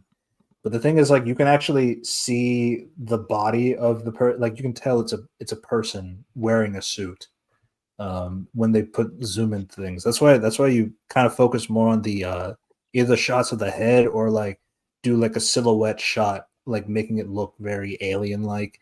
I don't know, but like there was like a lot of shots where it's like they zoom into the body and it's like, yeah, it's like, why are you doing that? Because like you can tell it's an actor in a suit. No, I don't know. It's just that was kind of annoying. Yeah, and by the way, this is the episode that Wendy suddenly just like, the boy genius is not your friend. I was like, what changed? Yeah. I legit was like, what? How do you went to that conclusion? You fought head over heels with him. No, but you see, Nibs's memories got altered and Toodles died, and he didn't really care about it. Wait, you didn't care about any of us, did you? So there you go. Was like, no, of course he cares about you. Guys cost 60 billion. Is that all we are? Money? Yes. Yeah. I was like, oh yeah, it's like the boy genius something an idiot. Like, oh no, I was like, that cost 60 billion, you fuck. Yeah. So Kirsch, Timothy Oliphant, he finds Slightly and Smee carrying Arthur's bodies, but helps them take a faster route to the beach. And again, it's like, why are we? I'm kind of confused. Like, what are the characters supposed to feel about like the murder of Arthur? No, they just Wendy was like, "Oh no, I'm sad Isaac's dead." Yeah, it's like again, Arthur first Anyways, off got himself killed because of like I don't know, he just wanted to help see what happened to Toodles, even though he was fired. He had no reason to do that. Um, whatever, I guess. Yeah. Then shortly after, well, first Arthur wakes up after the facehugger dies, but then the newborn xenomorph bursts out of his chest and escapes. This kills Arthur, and yeah, the hybrid takes the corpse. The hybrids take the corpse to the beach, where Maru's Yutani team meets them. So we get to see Yutani soldiers. oh no, how the fuck do you guys even get to the island? Shouldn't Borgina has like aircraft carriers in case of invasion by other companies?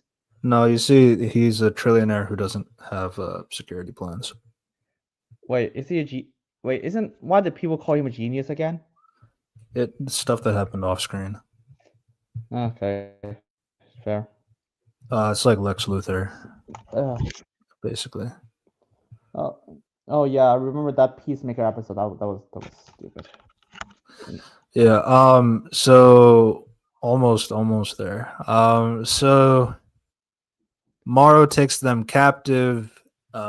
Kirsch, he shows the Oculus, shows that the Oculus caused the lab accident, the eye squid thing, and Cavalier becomes fascinated with the creature's intelligence and wants to place it into a human host.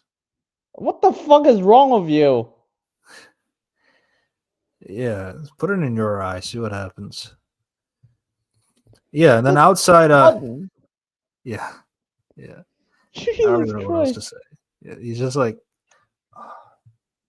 I don't know. Maybe he's just a parody of Elon Musk. That's probably what it is. No. Oh, by the way, I just checked the transfer. It's not 60 billion, 6 billion. But still, that's expensive. It's still a lot. That was a 60 billion is crazy per robot. 6 billion. But that's still crazy. That's still crazy, yeah. 666. Outside, Wendy, Joe, and Nibs are held by gunpoint by the Yutani forces, but Wendy calls the xenomorph blue, and it kills them. Yeah. Oh my god, that was wow. Yeah, and we have to, of course, have the that kind of sound stuff that she does with her mouth.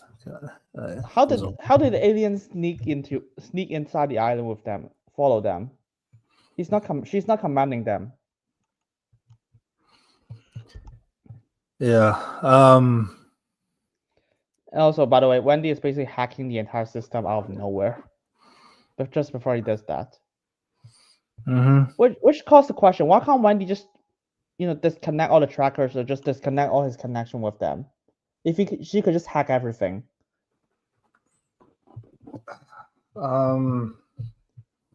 Anyway. Yeah, so she comforts the xenomorph. And it spares them, I guess. Morrow's team enters the facility, but they're taken captive by Kirsch, who has also been captured by the newborn xenomorph. Wendy, Joe, and Nibs reach to the boat, but they're intercepted by Neverland security. Because of course they were. How did Yutani enter the island then? They have security. I don't know. I guess they bribed him or something.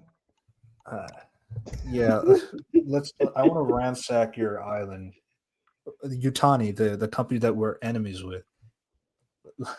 Sure, you come right on in. Yeah, not just the island. Like you can't even get close to the planet. Yeah. But I just want to say, remember the chest burster scene? Like Arthur facehugger, he got chest burst. Oh my god! And then we get to the infamous thing, which is Nibs. Nibs gets really frustrated, and she brutally kills a soldier, basically, which causes Joe to incapacitate her. And here you have Wendy upset at Joe. What did you do? Oh, because I guess the plot is plans like they are his friends, like his soldier buddies. I guess that's the idea. Yeah, but I mean, but I say that even though they connect, their relationship is so thin. don't you remember though? They used to watch Ice Age together. I mean, Yeah, sure. Fuck it. Yeah. let's not mention anything to do with the fact that it's just a sister dying of cancer. There's surely something you could do with that, with the relationship with the brother and sister. But like, no, I guess. No. And then prior episodes is just having a lot of goo goo eyes because like the brother keeps forgetting that his sister is not that body, Sydney And Chandler. So yeah, and Sydney Chandler sometimes like she would just act like a cunt to his brother for no reason because she does not need protecting or something. I don't know. yeah, it's basically like the purity of like, oh, he's a medic. He likes to help people. Oh my god, he's hurting my friend Nibs. It's like, and Yeah. he Okay. works for soldiers. Yeah. You stalked him a lot to know that. And Yeah, and oh my god, the by the last. way, we moved past the grave scene. What do you want to say about it? Oh, I was going to talk about an episode 8 because it was also there too. But I think we should mention one thing because after Alfred got in the face hugger, his personality changed. Whose Like personality? Alfred's like okay, Arthur. Alfred the face hugger guy. She was like, "You two are still learning," and I was like, "Oh, don't worry about it." He started to talk so methodically, but they was like, "I can tell you guys, I know you guys are lying. I want to understand." He does not act like someone who just got hit by a face hugger. And he's like, it's like he acts so calm for no reason. When in the previous episode, he's a lot more like emotional, like scared. And now he suddenly talks like a different person just because he got attacked by a face hugger. Of course, that doesn't matter because he died, but still. Yeah. The last episode is called "The Real Monsters." Jesus, I wonder who they are referring to. Yeah. So the hybrids have been imprisoned in one cell, which is a fantastic idea to do. Having all the and like first off, like all the other. I know there are other Lost Boys, but the thing is, like, they're so detached from each other from these subplots that like none of them really matter. So it's like when they're all put into prison, it's like, why are we even here? Because they don't know what the fuck was going on. Okay, actual question. Who ratted? Oh shit, I forgot to ask. I forgot that they never answered this. Who ratted them out? Who ratted them out? Yeah, who ratted them out? Did they answer it? Because it's not. I know it's not Curly. They suspect it's Curly, but it's not Curly. So who ratted them out? Who tells them their plan to escape the island? To escape the island through the boat? It would have to be Kirsch, but like, I don't know why he would do that because he was trying to help them escape. But also, we also don't know why he wanted that in the first place, anyway. But like, I thought he's the reason why he does that is because he wants to capture Morrow. Yeah. Like, so who ratted them out? Even that was like that was just like that slightly and Smee guy.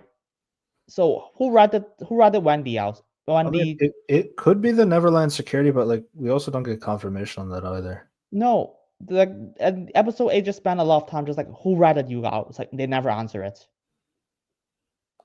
It's a who done it episode, except they don't do the who done it part. Oh So god. you missed the point of that. Yeah, so the hybrids have been imprisoned into one cell. Joe and Morrow are in another. Again, we're just putting all the characters together just because. Question: why don't you just deactivate that? Because you can clearly did in episode 4. Also, Morrow has cyborg enhancements, But to be so fair, they took away all his cyber enhancements. I guess. But like for the hybrids, you could just turn it. Why don't you just turn it off in the lab like you did in episode 4? Just turn them off. Yeah. Wendy will just find a way to turn herself back on because she's just built like that. Fair, I guess. So Wendy learns that she has the power of Neo, and yeah, so she looks at a computer screen. Like there's monitors everywhere in the room. So it's like, yeah, what a genius plan to have like have a cell in the middle of a room with a bunch of monitors with the one character who has superpowers who can like literally do that stuff without touching the thing. Is like, I did not know you have all of these powers. You're the one who put them in. Yeah, good lord. I mean, you literally see that. You literally see Wendy manipulate the powers in episode 2. You see that. You see him literally fucking around the security system. See, but like at this point, like she has so many powers that like I can't keep track of like what can she do, what can she not do. Oh yeah, yeah. it's like Legion at this point. You just have one power show and never seen again. Also, I just want to say that the synthetics are like superhuman. Why can't they just break through the cage? It's like it's hybrid repellent, I guess. Yeah, because remember in like, okay, I don't know, because Alien Romulus, like a single synthetic can just catches a elevator that is sliding down with one arm in full speed. That's how strong a synthetic is. Yeah. So far, they're not doing a very good job justifying the purpose of hybrids. So she uses her abilities to block the facility's cameras and communications. Now she does that. She could have done that in the last episode when she learned she had that power. She struggles with Joe's decision to shoot Nibs, believing he chose to ally himself with humans instead of her, but ultimately unlocks his cell. Again, that's not a real conflict. Yeah, I'm not even remember. I don't even remember a lot of these things. So this is the funny part. So Cavalier approaches the hybrids, and then he has this. Do you want to know how I got these scars? After basically when he just telekinesis the door. Yeah. Do you want to know how I got these scars? No, because my dad beat me. Yeah. So it's a mix of Lex Luthor and BVS Lex Luthor and Joker. Remember, Joker said remember in the Dark Knight, Joker just like Joker was lying. Yeah, he's lying. He's just insane because he just say whatever he wants. Yeah. Oh, so let's go back to the island. So first off, a funny shot is just like a crab was like just like crawls onto like Arthur's dead body, and he's like, then the blue xenomorph shows up, and it's like trying to defend its territory. I guess. I guess that was funny. And then like the funnier part is like, so Dame, the lady who's dressed up like a pirate, I guess, to represent Captain Hook, I guess. She's at the children's grave, and my question is like, why the fuck do you have the children's grave on the island? Like, why? What was the point of that? Remember you want people to know that you killed children? I just want to say this. The boy Cavalier say that they explicitly hide the bodies to even their parents. Yeah, so I mean, even if you want to put like unmarked graves, like you put gravestones there, and it's like they just don't have the names of who is who. Okay, like, but do it that way. Like, why do you have to write their names on it? It's like at that point, it's like if anybody stumbles onto it, it's like, oh, there's a bunch of dead children here. I guess. That's weird. And then secondly, it's like, I don't know. I guess you could cremate the bodies. Because I mean, is that like too far for you, you evil company? I guess. Yeah, great. And then we got Yeah, amazing lines and of how Yutani is able. Yeah, I think just let it finish. I want to talk to you how Yutani is able to infiltrate this place. yeah. I mean, like basically, what would happen here is like suddenly the xenomorph just shows up, blue the xenomorph, and yeah, it's like there, and then all of a sudden he gets shot by a rubber bullet, which looked really bad, by the way, CG wise.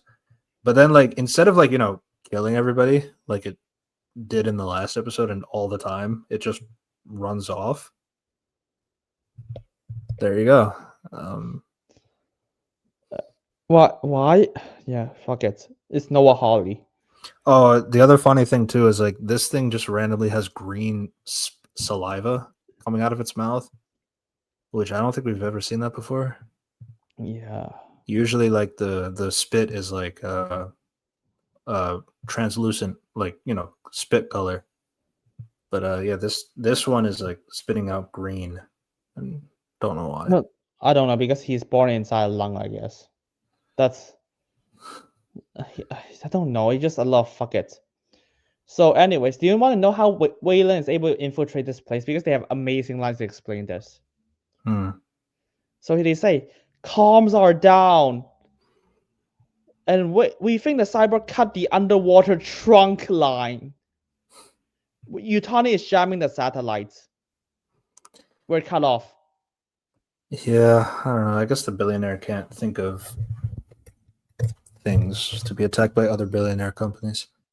Yeah, like how the fuck do you just cut one underwater lines and just like satellites are just like deactivated? I was like, how the fuck? Shouldn't you guys should have control over other planets? I guess the comms are down because Wayland just hacked it. It was like, how are you guys so easily hacked?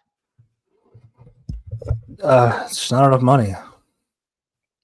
Oh sure, a trillionaire is out of money. That makes sense to me. Mm-hmm. Yeah. Yeah. So So as we said, you want to know how I got these scars? I killed my abusive father, kind of a thing. And I love this guy just walks inside the cell with a bunch of basically murderous children who they hate you, who they hate you now with only one guard. Again, and you have the ability to wipe their minds. Remember that they were able to wipe Nib's mind. Yeah. To forget about her pregnancy thing, so you can wipe their minds to forget about this. Murdering. I want to kill Boy Cavalier. No, you don't. Yeah. You have the power to do that, but like I guess not. You guys should just have a kill switch inside them, like a normal person does. Yeah. 6 billion per person. Fuck's sake. Yeah. So Wendy unlocks their cells. Nibs kills Cavalier's bodyguard, and Cavalier flees. Morrow. They have super speed, by the way. Yay. Morrow attacks Kirsch at the lab.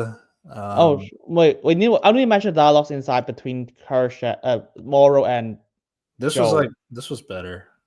And this is one of the better scenes, I guess. I mean, it's because the actors are better here. It's weird because like there's a line. There's like freelance. I was like, what the fuck are you thinking? Morrow was like, do you know what? Okay, to be fair, I'm fine with the cyborg part. I was like, oh, you're a cyborg now. I was like, oh, that's cool. I was like, okay, fine. And afterwards, freelance, I was like, do you know what happens if the company gives you everything? What do you have to pay? And Joe was like, everything. Morrow was like, everything does not come close to scratching the surface. So the companies are basically bankrupt. Legit. Yeah. If a thing like a piece of metal costs so much that a person could not pay everything in their lifetime, how the fuck are you guys even making profits?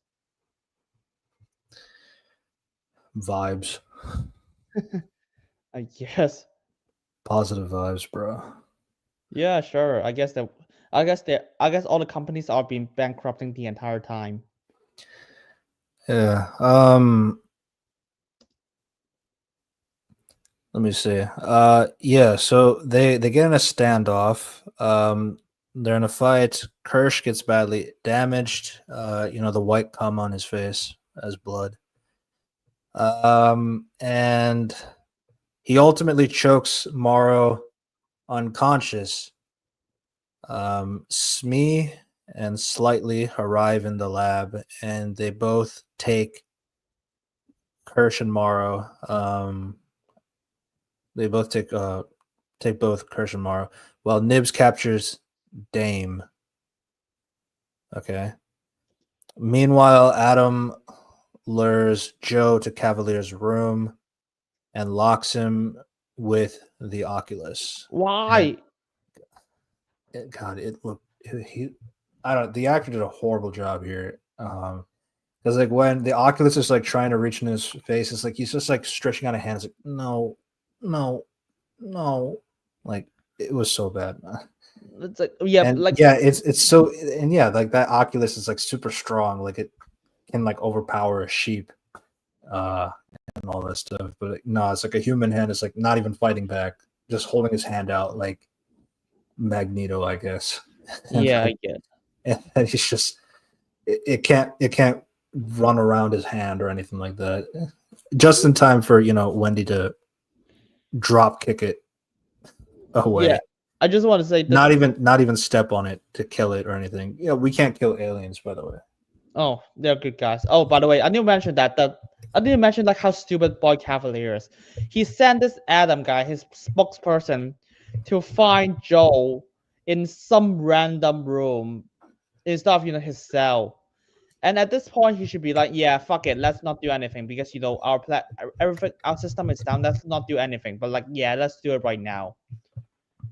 And when I'm in danger, that's also the perfect time to do it. Yeah, but yeah. So she drop kicks it out, but the Oculus, it just runs away. And then we learned that we learned that Adam, he is also a synth as well. He's also a synth this whole time, and then here we learned that Wendy can like operate his systems because now that she knows he's a machine, I can just freeze you in time. And yeah, so that gets Adam to stop fighting her. Yeah, he just. So she's just learning these new powers as she goes. Like she had like 3 new powers in this one episode. Yeah, she just turned into Neo out of nowhere. I can just freeze robots now. Yeah. Because fuck it, the writing is hard. We need the. Also, Adam being a synthetic. What purpose did that have? Like, to be fair, he's not even a character already. He's just some spokesperson. It's just an aura farm for Wendy. Yeah, it's like, oh shit, let's just have it, and also an easy solution for her to beat the shit out of him. It's like having a Marvel character be like, "Oh, I can bypass the pen and stare from Ghost Rider." Everybody can do that. It doesn't matter anymore. Oh right. No, I mean, hey, at least we have Death Battle for that. Spawn can do it. Yeah, that one is okay. Yeah. Let's see. Wendy controls the motive functions, gets Adam to stop fighting. The Oculus escapes to the beach, and somehow it just runs all the way from the facility to the beach to find Arthur, and then it places itself in the eye of Arthur and then wakes him up. So it's like, okay, so the sheep was like alive, so it's like I can understand like why it was able to take control and possess the body. But if the body has been dead for over a day, he can still make the body do what he wants. Oh, basically he's just copying the ending of Legion again, season 1. Yeah, so if you're not aware, season 1 ends with a person who's kidnapped and now bring it back to life, and then she's now mind controlled by another creature. Again, because fuck it, we need a plot. We need the cliffhanger about. We need to do a cliffhanger about some person you care about. you might care about got controlled by a creature. Yeah. So now Blue Oh, Blue the Xenomorph. should we talk about? Yeah. We're almost there. We're at the end of the episode essentially. Oh, we need to talk about the scene between Joe and Wendy first. Oh, Because when I saw this scene on TV, I was legit laughing. Mm-hmm. Yeah, so basically, this is a scene that's just like that's the scene of the episode that titles "The Real Monsters." So remember, the show is always on Wendy's side, and so she said he's mechanic, just like the doors and other shit. I just paraphrasing. I can make him do what I want. And Joe was like, "Huh, that's cool." And then suddenly, he's like, "Marcy, I'm so sorry about Nips. I didn't have a choice." And then Wendy's like, "You're supposed to help people." I was like, "Why? Why is that an argument?" He's like, he's shoot Nips because he's trying to kill people. And Wendy was like, "Yeah, you're supposed to help people. That's the shit point." But like, of course, Joe was like, "Your friend's killing her." He's like, "I did," because he's a fucking idiot. Nips was hurting my friend. So, and then Wendy was like, "Are you saying Nips is some people?" And Joe was like, "That's not what I said." And she was like, "Maybe you should call me it." What? You What? are it. You are it. And the fact that Joe has been carrying you like a sister the entire time. You're the one who's being a cunt to him. And Joe was like, "Stop. I didn't make the world. You sound like a child." By the way, Joe is completely right in this situation. And she is a child, by the way. Yeah. And then because Wendy just like, it's better than being greedy and lying to everyone. Okay, so when is Joe greedy and lying to everyone? Look, she's only upset because like he hit Nibs, and it's like she's fine. She's fine.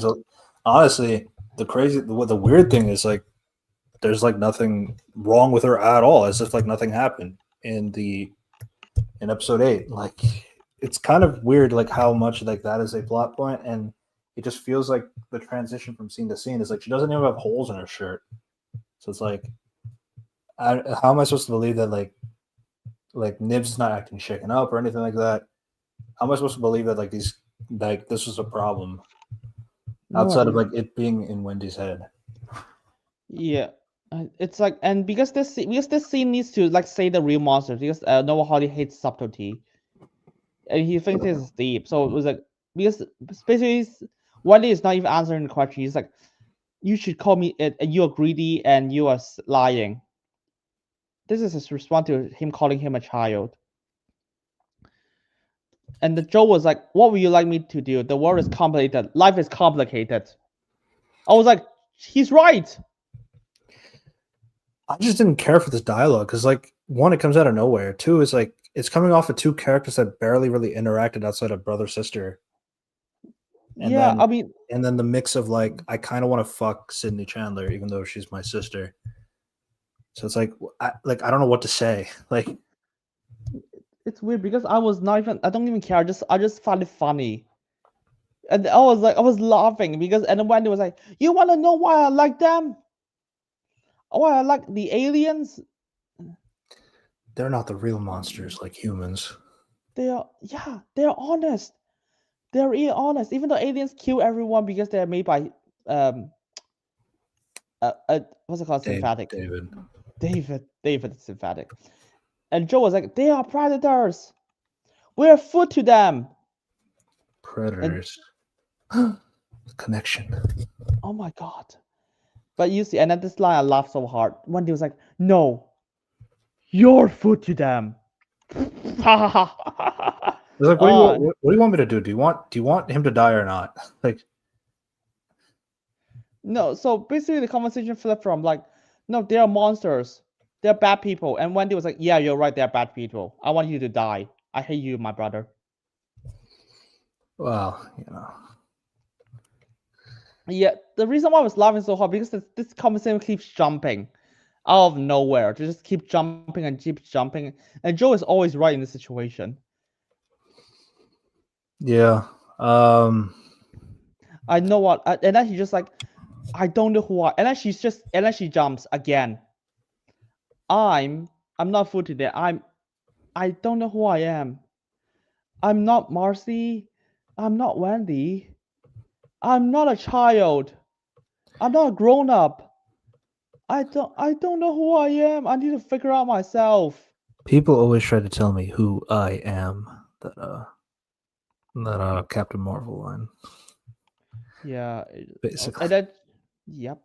And then Joe was like, and because Joe has no spine, and Giselle just like, who cares? He should be like, who cares? This is a serious situation right now. We should deal with it. He was like, I'm sorry. I fucked up. I didn't know what else to do. It's complicated. And he's complicated. And Wendy was like, don't say it's complicated. What the fuck? Again, you're arguing with a 6-year-old. Yeah, he should just like tell him to shut up. And then Wendy was like, we have to go. We're running out of grown-ups. And then it's like, West Boy. Yeah, this conversation is done.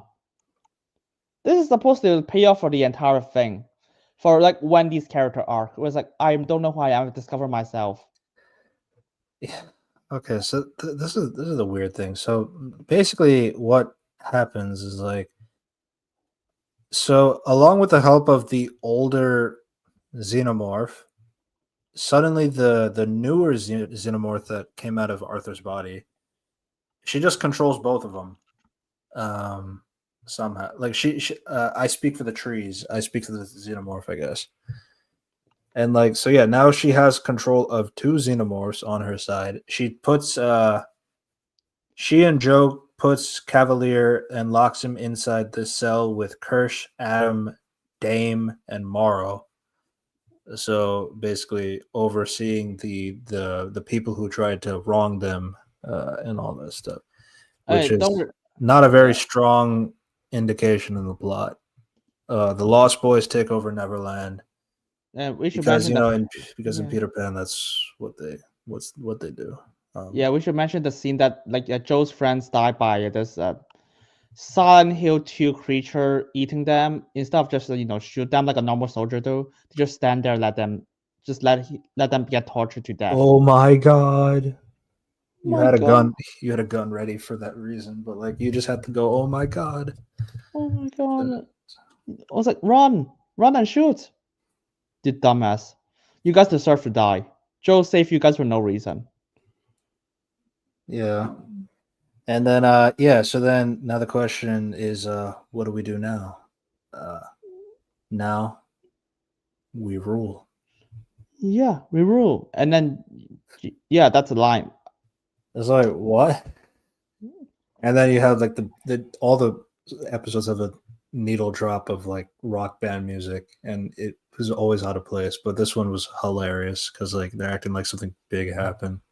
No, a child just like, I am not anyone. I'm discovering myself. Now I want to be Hitler. It's like, rule what? Like rule the world? Rule Neverland? Like what do you want to do with Neverland? Like I don't know. It's like, but like this is the thing that irritates me. It's like, one, I don't feel like anything really concluded in this season. I don't feel like anything was like established. I feel like, oh, I watched a season of television. I feel like I watched a setup to something that I don't even know is going to happen yet because we don't know if it's season 2 is confirmed or not. Not just that, but like then also the fact that like obviously there's like a lot of heavy-handing imagery from Peter Pan to the point where that's pretty much the plot of the story. Oh, we forgot to talk about like at the end before he said we rule. He was like, "You are not Peter Pan. You are not a Lost Boy. You are just a little angry man." Yeah. Oh, we also get to see him reading Peter Pan, like the original book, as well in multiple episodes as well. So yeah, you see, we have to say that this boy genius is not Peter Pan. Even though he does not, he's not. you So he's just wish a man you wanted child. Yeah. you think you could never grow up, but like that's your flaw essentially.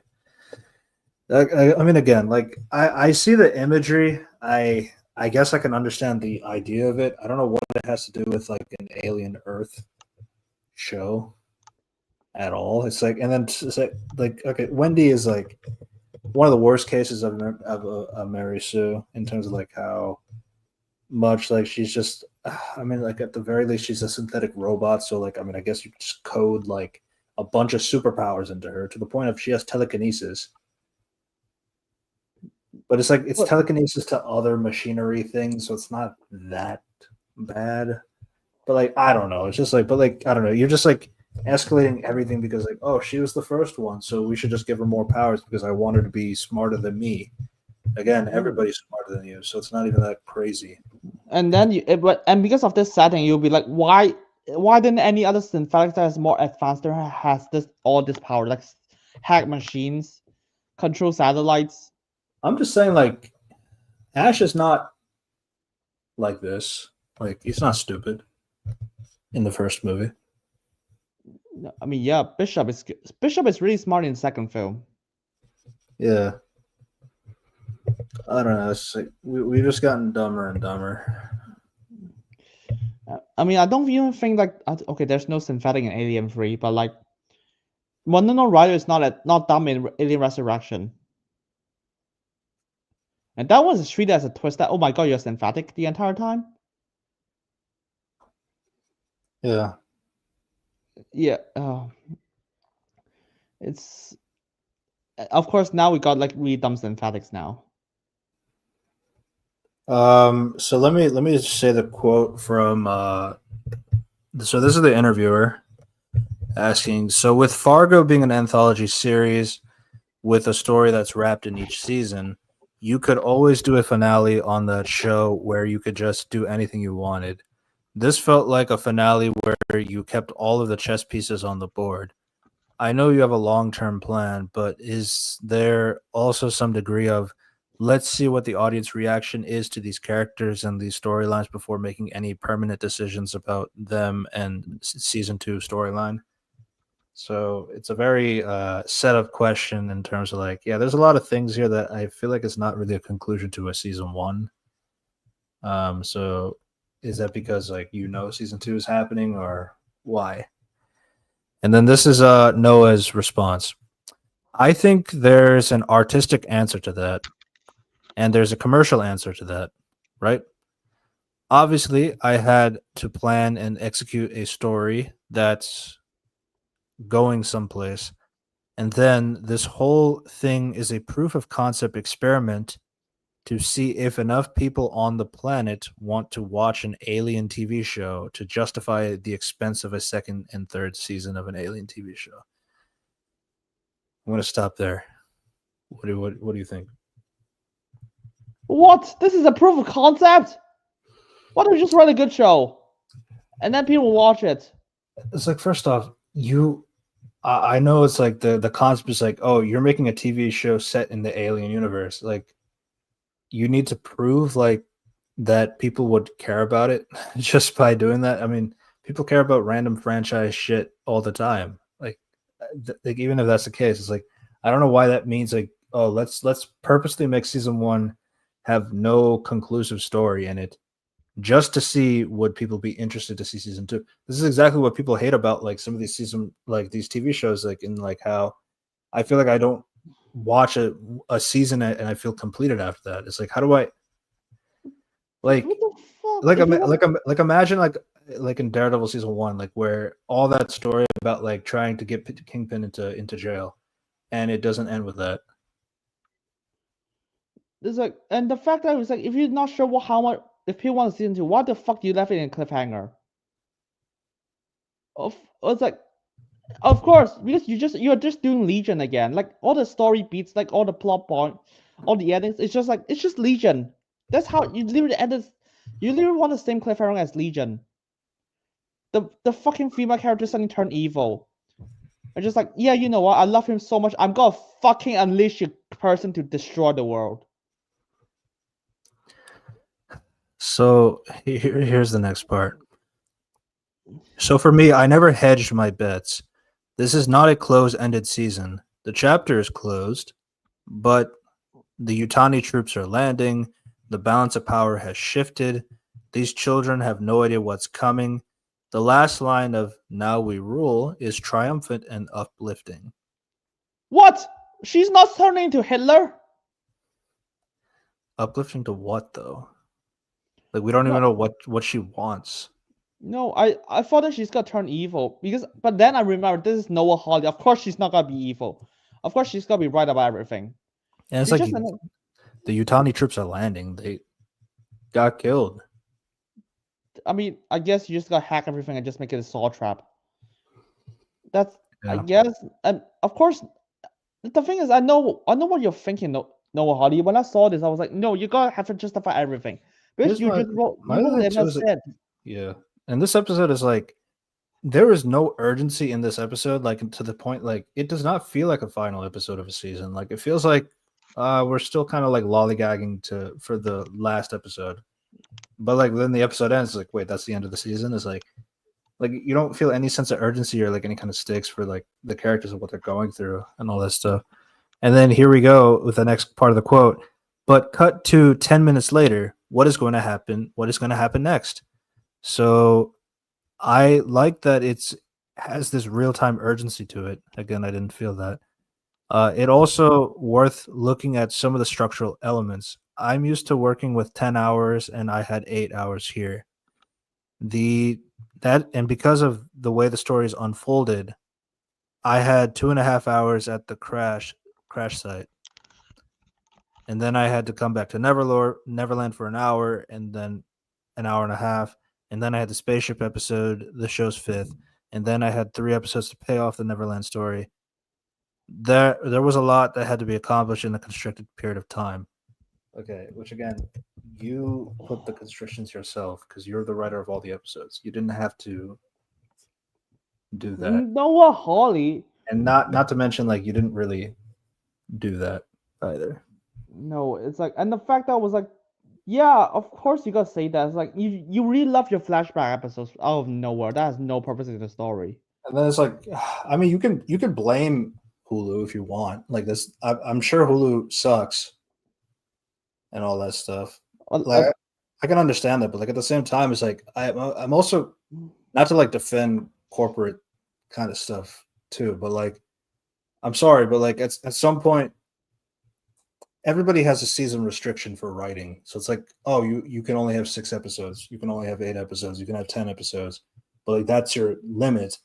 Then it's kind of your responsibility to feel like to try and put yourself in that restriction. Because again, we all have deadlines. We all have like writing restrictions or like, oh, you need to write a 400-page essay kind of a thing. It's like that's just kind of like normal. I feel, in my opinion, like I know stories could be a little bit different because you have the ability to take something from a visual medium, from a written medium to a visual one. So I get that. But like at the same time, everybody has a restriction for something. So it's like if your limit is to do 8 episodes, then you need to try to make a story that fits in your 8 episodes. If you have to take something that can carry into the next season, you can do that. But at least like do your responsibility in terms of like building things up, getting things to that point that if you do have a second season, like you have it, that's fine. But like at least like do what you can in the one season that you have that restriction for. It's weird because I was like, dude, 8 episodes is literally the same amount you got for Legion season 1 and season 2.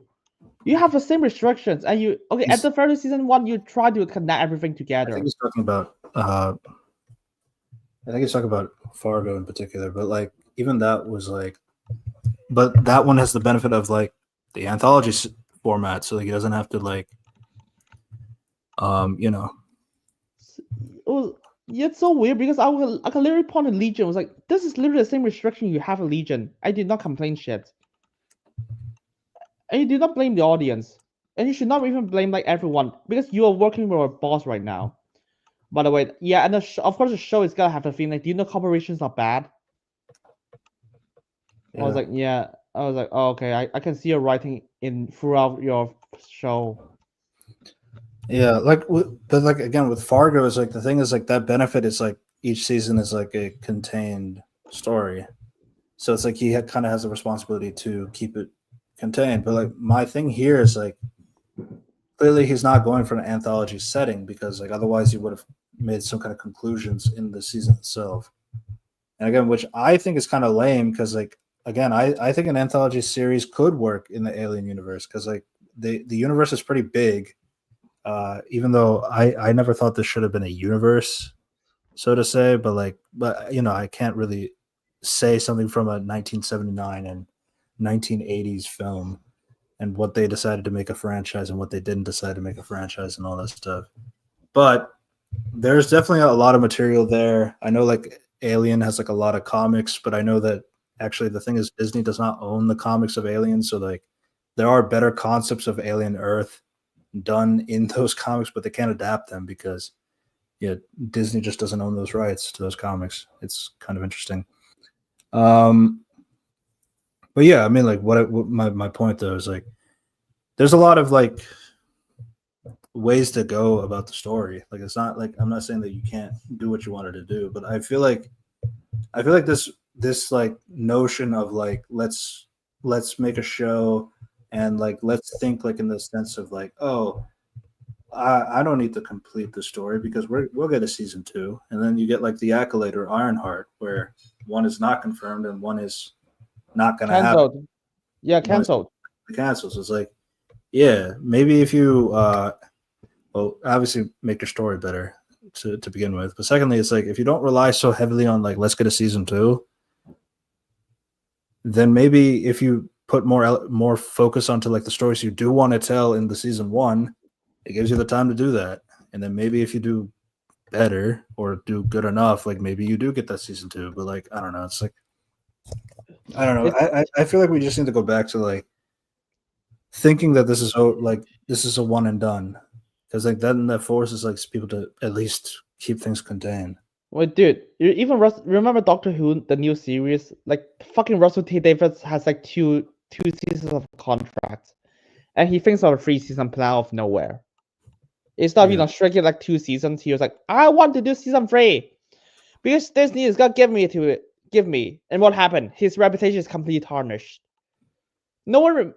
I mean, yeah, we still love the previous seasons, but like we do not trust you anymore. But you're a fucking man child. And you should respect other people and you should respect your audience and understand that you have your limitations. Yeah. So yeah, and then last part of the quote, there was a lot that had to be accomplished in the constricted period of time. So there was a lot of structural challenges to make sure that it was not only immersive on a character and thematic level, but that the show can set and pay off a story while setting up a future story. What's gratifying to me is that this critical response is that a high degree of difficulty dive seems to have landed. Well, cool. What the fuck do you do? So just checking, what did it get on Rotten Tomatoes? 93%. Yeah. Of course. Don't worry, viewership is gonna determine everything. 7.3 on IMDb. I mean, it's pretty well received. So I'm just gonna, yeah, it's oh god. Obviously, like TV show ratings are going to be a little bit skewed because of not as many people put reviews on it compared to movies. 67 by the audience, but like you know, Alien Earth. Let's see. they're gonna look at the 93 from the critics. Oh, the viewership is only 0.469 million for the last episode. It's not a lot. God, how do I say this? Yeah, Noah Hawley, I wish you do not have a season 2 because you're gonna fuck it up again. And I say that because I seen Legion. I know how you write stuff. You're literally just basing the show's format that.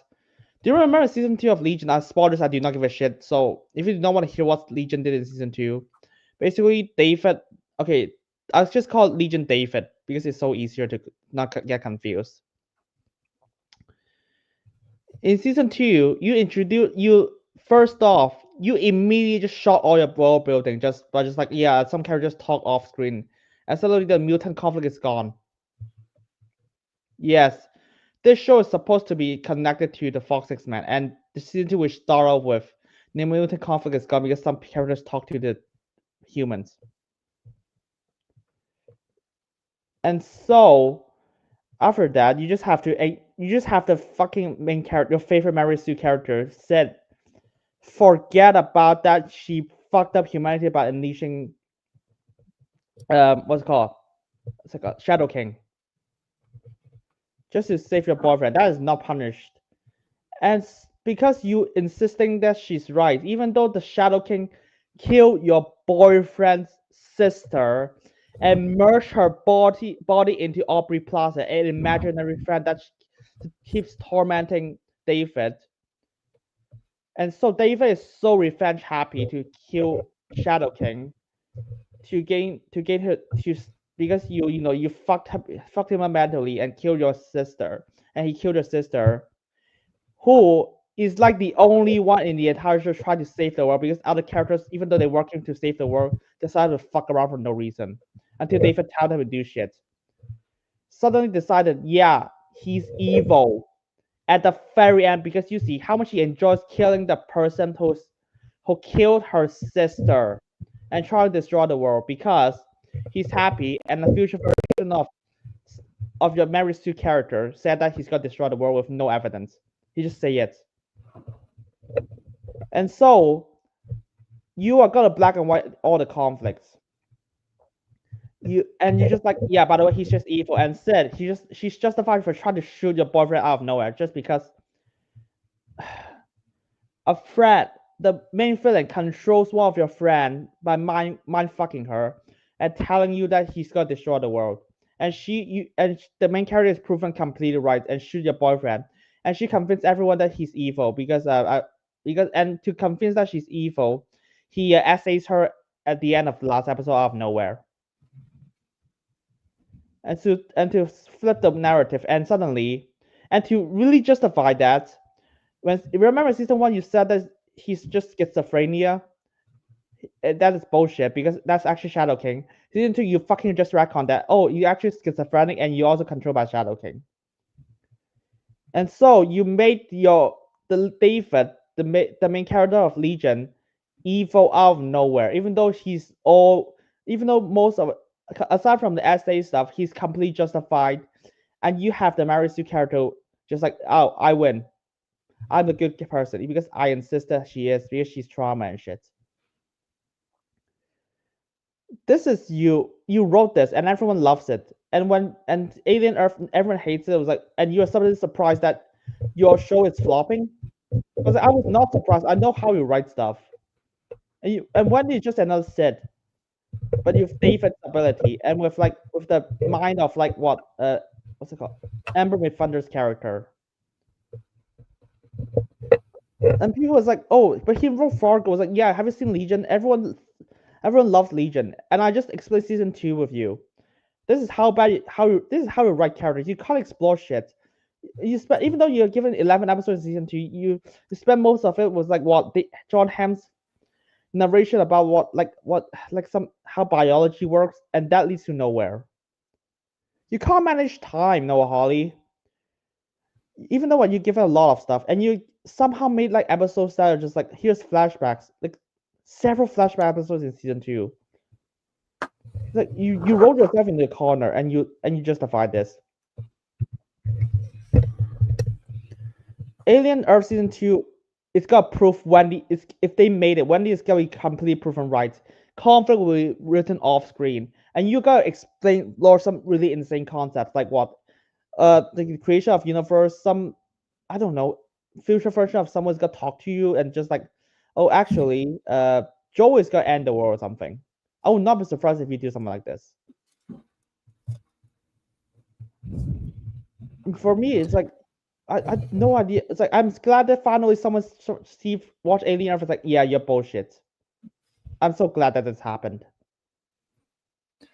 So my thing about Alien Earth, again, I don't think we're super well versed in Alien discussions, so to speak, like to like have like full like, oh, how does it fit in the canon of the universe and all that stuff. Oh, I mean, fuck the Alien off. canon is like already kind of like all over the place anyway, so it's not really it's just another one To be at the fair, end of the day.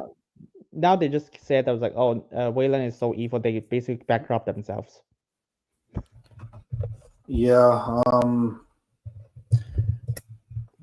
you know, the show came, the show went. I'm just like kind of sick of like this notion that we just cannot have a TV show like try to end a season in one season, like try to have like an ending in the first season or anything like that because it desperately wants a second or third season. That we just cannot have any cohesion and that kind of stuff. You know, I mean, with like Doctor Who, like I understand that Doctor Who is not a franchise that like heavily relied on like that kind of thing. Obviously, it had like season endings and that kind of season finales and that kind of stuff. But like at least it's like the way that the franchise is predicated on like the adventures and like how you can tell stories like within like that kind of stuff while having maybe a through line within the episodes of what carries into the finale of each season. It's like, I mean, at least Doctor Who's like kind of predicated on that. But like when it comes to like, I mean, we just had the examples like the Acolyte, Alien Earth, Ironheart, or anything like that. Yeah, I mean, It's just like it's just like you're wasting my time. You're wasting my time when it comes to like trying to tell like a story that's not going to go anywhere, and then with no confirmation as to like, oh, this is going to have a next season or anything like that. And even then, it's like I'm not really interested in what you want to conclude, like to finish the story with. Like people just did not like the Lost Boys subplot after. That's the thing that they found the least interest in, and that's the thing that took so much focus on. oh yeah, it's like, I mean, the thing is like, if they cancel the show after season one, I would just confidently say that this show breaks the most canon because the ending is just not gonna work. It's like if season 2 is happening, it's like I'm just gonna tell you how fucked up the show is gonna be. Then wait for Predator Badlands. Oh yeah, of course. Oh, by the way, I'm gonna tell you this one. Season 2 will start with a time jump because that's how a show starts. Even though it's supposed to be leading to immediately, just like it's always time jumps. I think it's possible for this one because like it's like now we rule, and it's like what do you have to say like immediately? I mean, I guess they said like the Yutani are still coming, even though some of them were already on the island. Yeah, I guess. Oh, but by the way, I'm just gonna say this: do not expect anyone to die. Noah Hawley has a tendency that he loves to kill characters, but at the same time, he's gotta bring that back in any shape or form. I remember that he killed like one of the characters season 2, and then they just bring him back as a cyborg.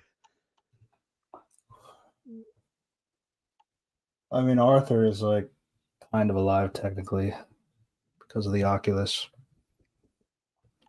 Yeah. And hey, I'm not gonna be surprised if they're, but like actually Wayland is the good guy all along because that's how he did it with Shadow King. No, they literally wrote that Shadow King is actually a good person. They just flipped the script, flipped the switch. Yeah, the guy who sexually abused Storm, I guess. Oh yeah, That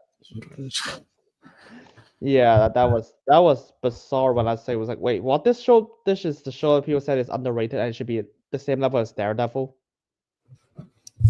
So that was our thoughts on. Oh right, I forgot to mention this. Alien people said that Alien Earth is like Andor. I feel like that was weeks ago. I don't think it's that anymore. Oh no, it's like at first it's like Andor. Yeah, no, I remember that. But that was like the first 2 episodes, I think. Yeah. Then it kind of died down. I think it's just because, like, oh my god, it's taking itself seriously. Why shouldn't it? Why do we congratulate these things? Like the thing is like taking Alien. yourself seriously. Oh my god, basic. Yeah, it's like was like okay. This is not the MCU. Alien franchise always takes itself seriously. I mean, it's still shit, but like the tone is always serious. Yeah, I don't know. It's like I don't know. I just feel like the comic book brain rot has kind of like infected some of the other things in its own way. And yeah, and then to the point where it comes to like applauding like basic things. It's like I don't know. yeah, and then they're like and people just like episode 5 is peak fire, bro. No one talks about it. Yeah. No, Hey, I saw Angry Joe's video, but then I saw this episode 8-1 and it's like, God, I feel like a jackass like having that best episode of the year. Yeah, because like it's so fucking garbage, bro. hey, yeah, sure. It's written by Noah Hawley. Next time if you see the name Noah Hawley, just like run. And hey, at the very least, you have Death Battle. Play first Buffy in live action. Yeah. Yeah. Oh God. I want to watch that one instead. So hyped. Hey, I mean, I'm team Buffy though because I know the Blade comics is insane. I saw the sneak peek, like what the Blade section. I was like, do you know that Buffy has a book that can rewrite magic? I don't think Blade should win. No. I was like, because everyone said that Blade should win. I was like, man, you guys do not know the Buffy comics, which are canon, by the way. Buffy legit has a book that can rewrite magic, and Blade could not use it. And I know that like the sneak peek said that Blade can just bite people and you'll steal their magic. You have to land a hit on her to begin with. Yeah. And so she's able to suck her blood to steal her magic, I guess. I mean, I guess she's gonna sneak into her, but like first off, she has Slayer sense. Basically, she has Spider sense, but like more effective. And second of all, she has like the Slayer the Slayer like what? The skill of a Slayer basically means that she could just like she has a knowledge of all the Slayers in the world, and this first one is the Stone Age. And her sight, and even if she's trained of magic, she survived getting beaten by a guy who stole all her powers, including every single Slayer in the entire universe, and she survived a beating of them by this guy. And this guy, and like one Slayer magic is able, like a single Slayer is able to create a fucking dimension by having sex. As you do. Yep. But yeah, because I want this section to be a bit of like for my video of like why am I like Buffy side. I'm just gonna clip this for my own video. Sure. Yeah. So but I just want to say this like, yeah, I'm gonna because like most people are just Blade or the Blade ones. Like, man, you guys do not know Buffy at all. But hey, we see the results.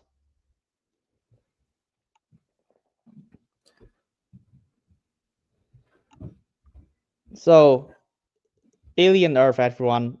Blade vs. Buffy is gonna be the best thing in the Halloween, though. Yeah. So we have a few things in October planned out. Not entirely sure what the schedule will look like right now, but like just for those to what you might expect. Peacemaker season 2.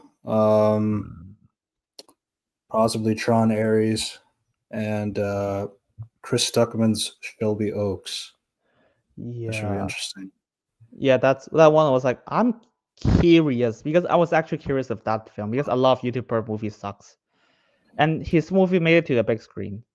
Yeah, I'm not a person who dislikes Chris Stuckman. Just for an FYI. I can understand like he's gotten a lot more corporate, especially with his YouTube lately. But I also kind of understand he is a filmmaker now, so he kind of has to. Yeah, I mean, I am kind of fine because like I know there's like, do you know the writers of like I think it's like Talk to Me or something? They're YouTubers and they made a great film. Okay, that everyone said it's a great film. A lot of people I trust that it's great. Yeah. And then we got, of course, I'm gonna mention this. The Critical Drinker made a show about like his Ryan Drake show. It was like I seen it. It's 40 minutes. I was like, it's shit. Yeah. I was like, don't worry. I will be really objective. I'll know how to judge stuff. I will not say it's good or bad. I just judge as a thing. I would not care about the person. Chris did have Keith David in the movie, so it's interesting. Yeah, money talks. To be fair, do you know the producer is like the guy who wrote Clayface? Like fuck, what? I'm blanking the name. Who wrote it or produced it? Produce it. Okay, so it's not Mike Flanagan. I was about to say that's a crazy pull. No, Mike Flanagan is producing it. Shelby Oaks? Yeah. No way. I'm serious. I can show you that. Mike Flanagan is like one of the guys now when it comes to horror. No, yeah, he's producing Shelby Oaks.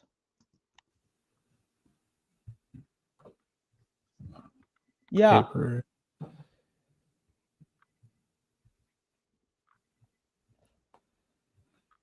I'm seeing Aaron B. Knutz, Cameron Burns, Ashley Sneed. I mean, this guy did produce The Punisher. Just type Mike Flanagan and Shelby Oaks.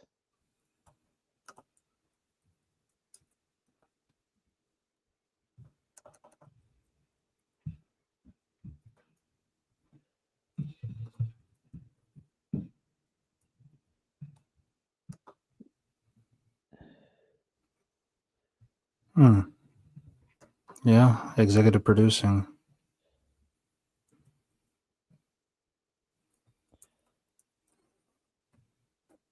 Yeah, how the hell did you get that? Interesting. Just to be fair, that doesn't mean it's good because they have produced shows like. I mean, we're talking about Bly Manor show. You know, Ouija Origin Evil, Doctor Sleep, I guess. Yeah. To be fair, that does not guarantee it's a good movie because he produced Stranger Films and The Bye-Bye Man. But I'm gonna give you a backstory about because sometimes you just need to be lucky. Do you know Quentin Tarantino? Mm-hmm. His first movie is Reservoir Dogs. Right. Yeah. So originally he's got made it like a few thousand dollars. I don't know how much. It's like, and then suddenly he gave the script, and then it's like his acting teacher somehow knows the wife of Harvey Keitel, who is Quentin Tarantino's favorite actor at the time. And Harvey Keitel decided to produce the film, and he's able to fund it to over $1 million and star himself. That's how lucky Quentin Tarantino got.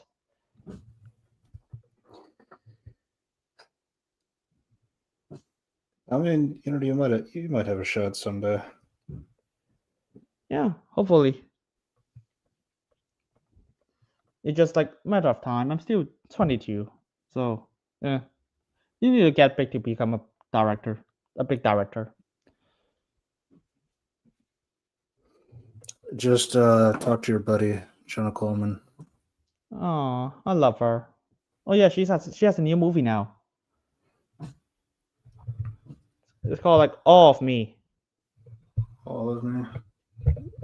I think All of You, All of Me, something like this. Jenna Coleman. Oh. All of You. All of You. She's a side character, but she's in the film.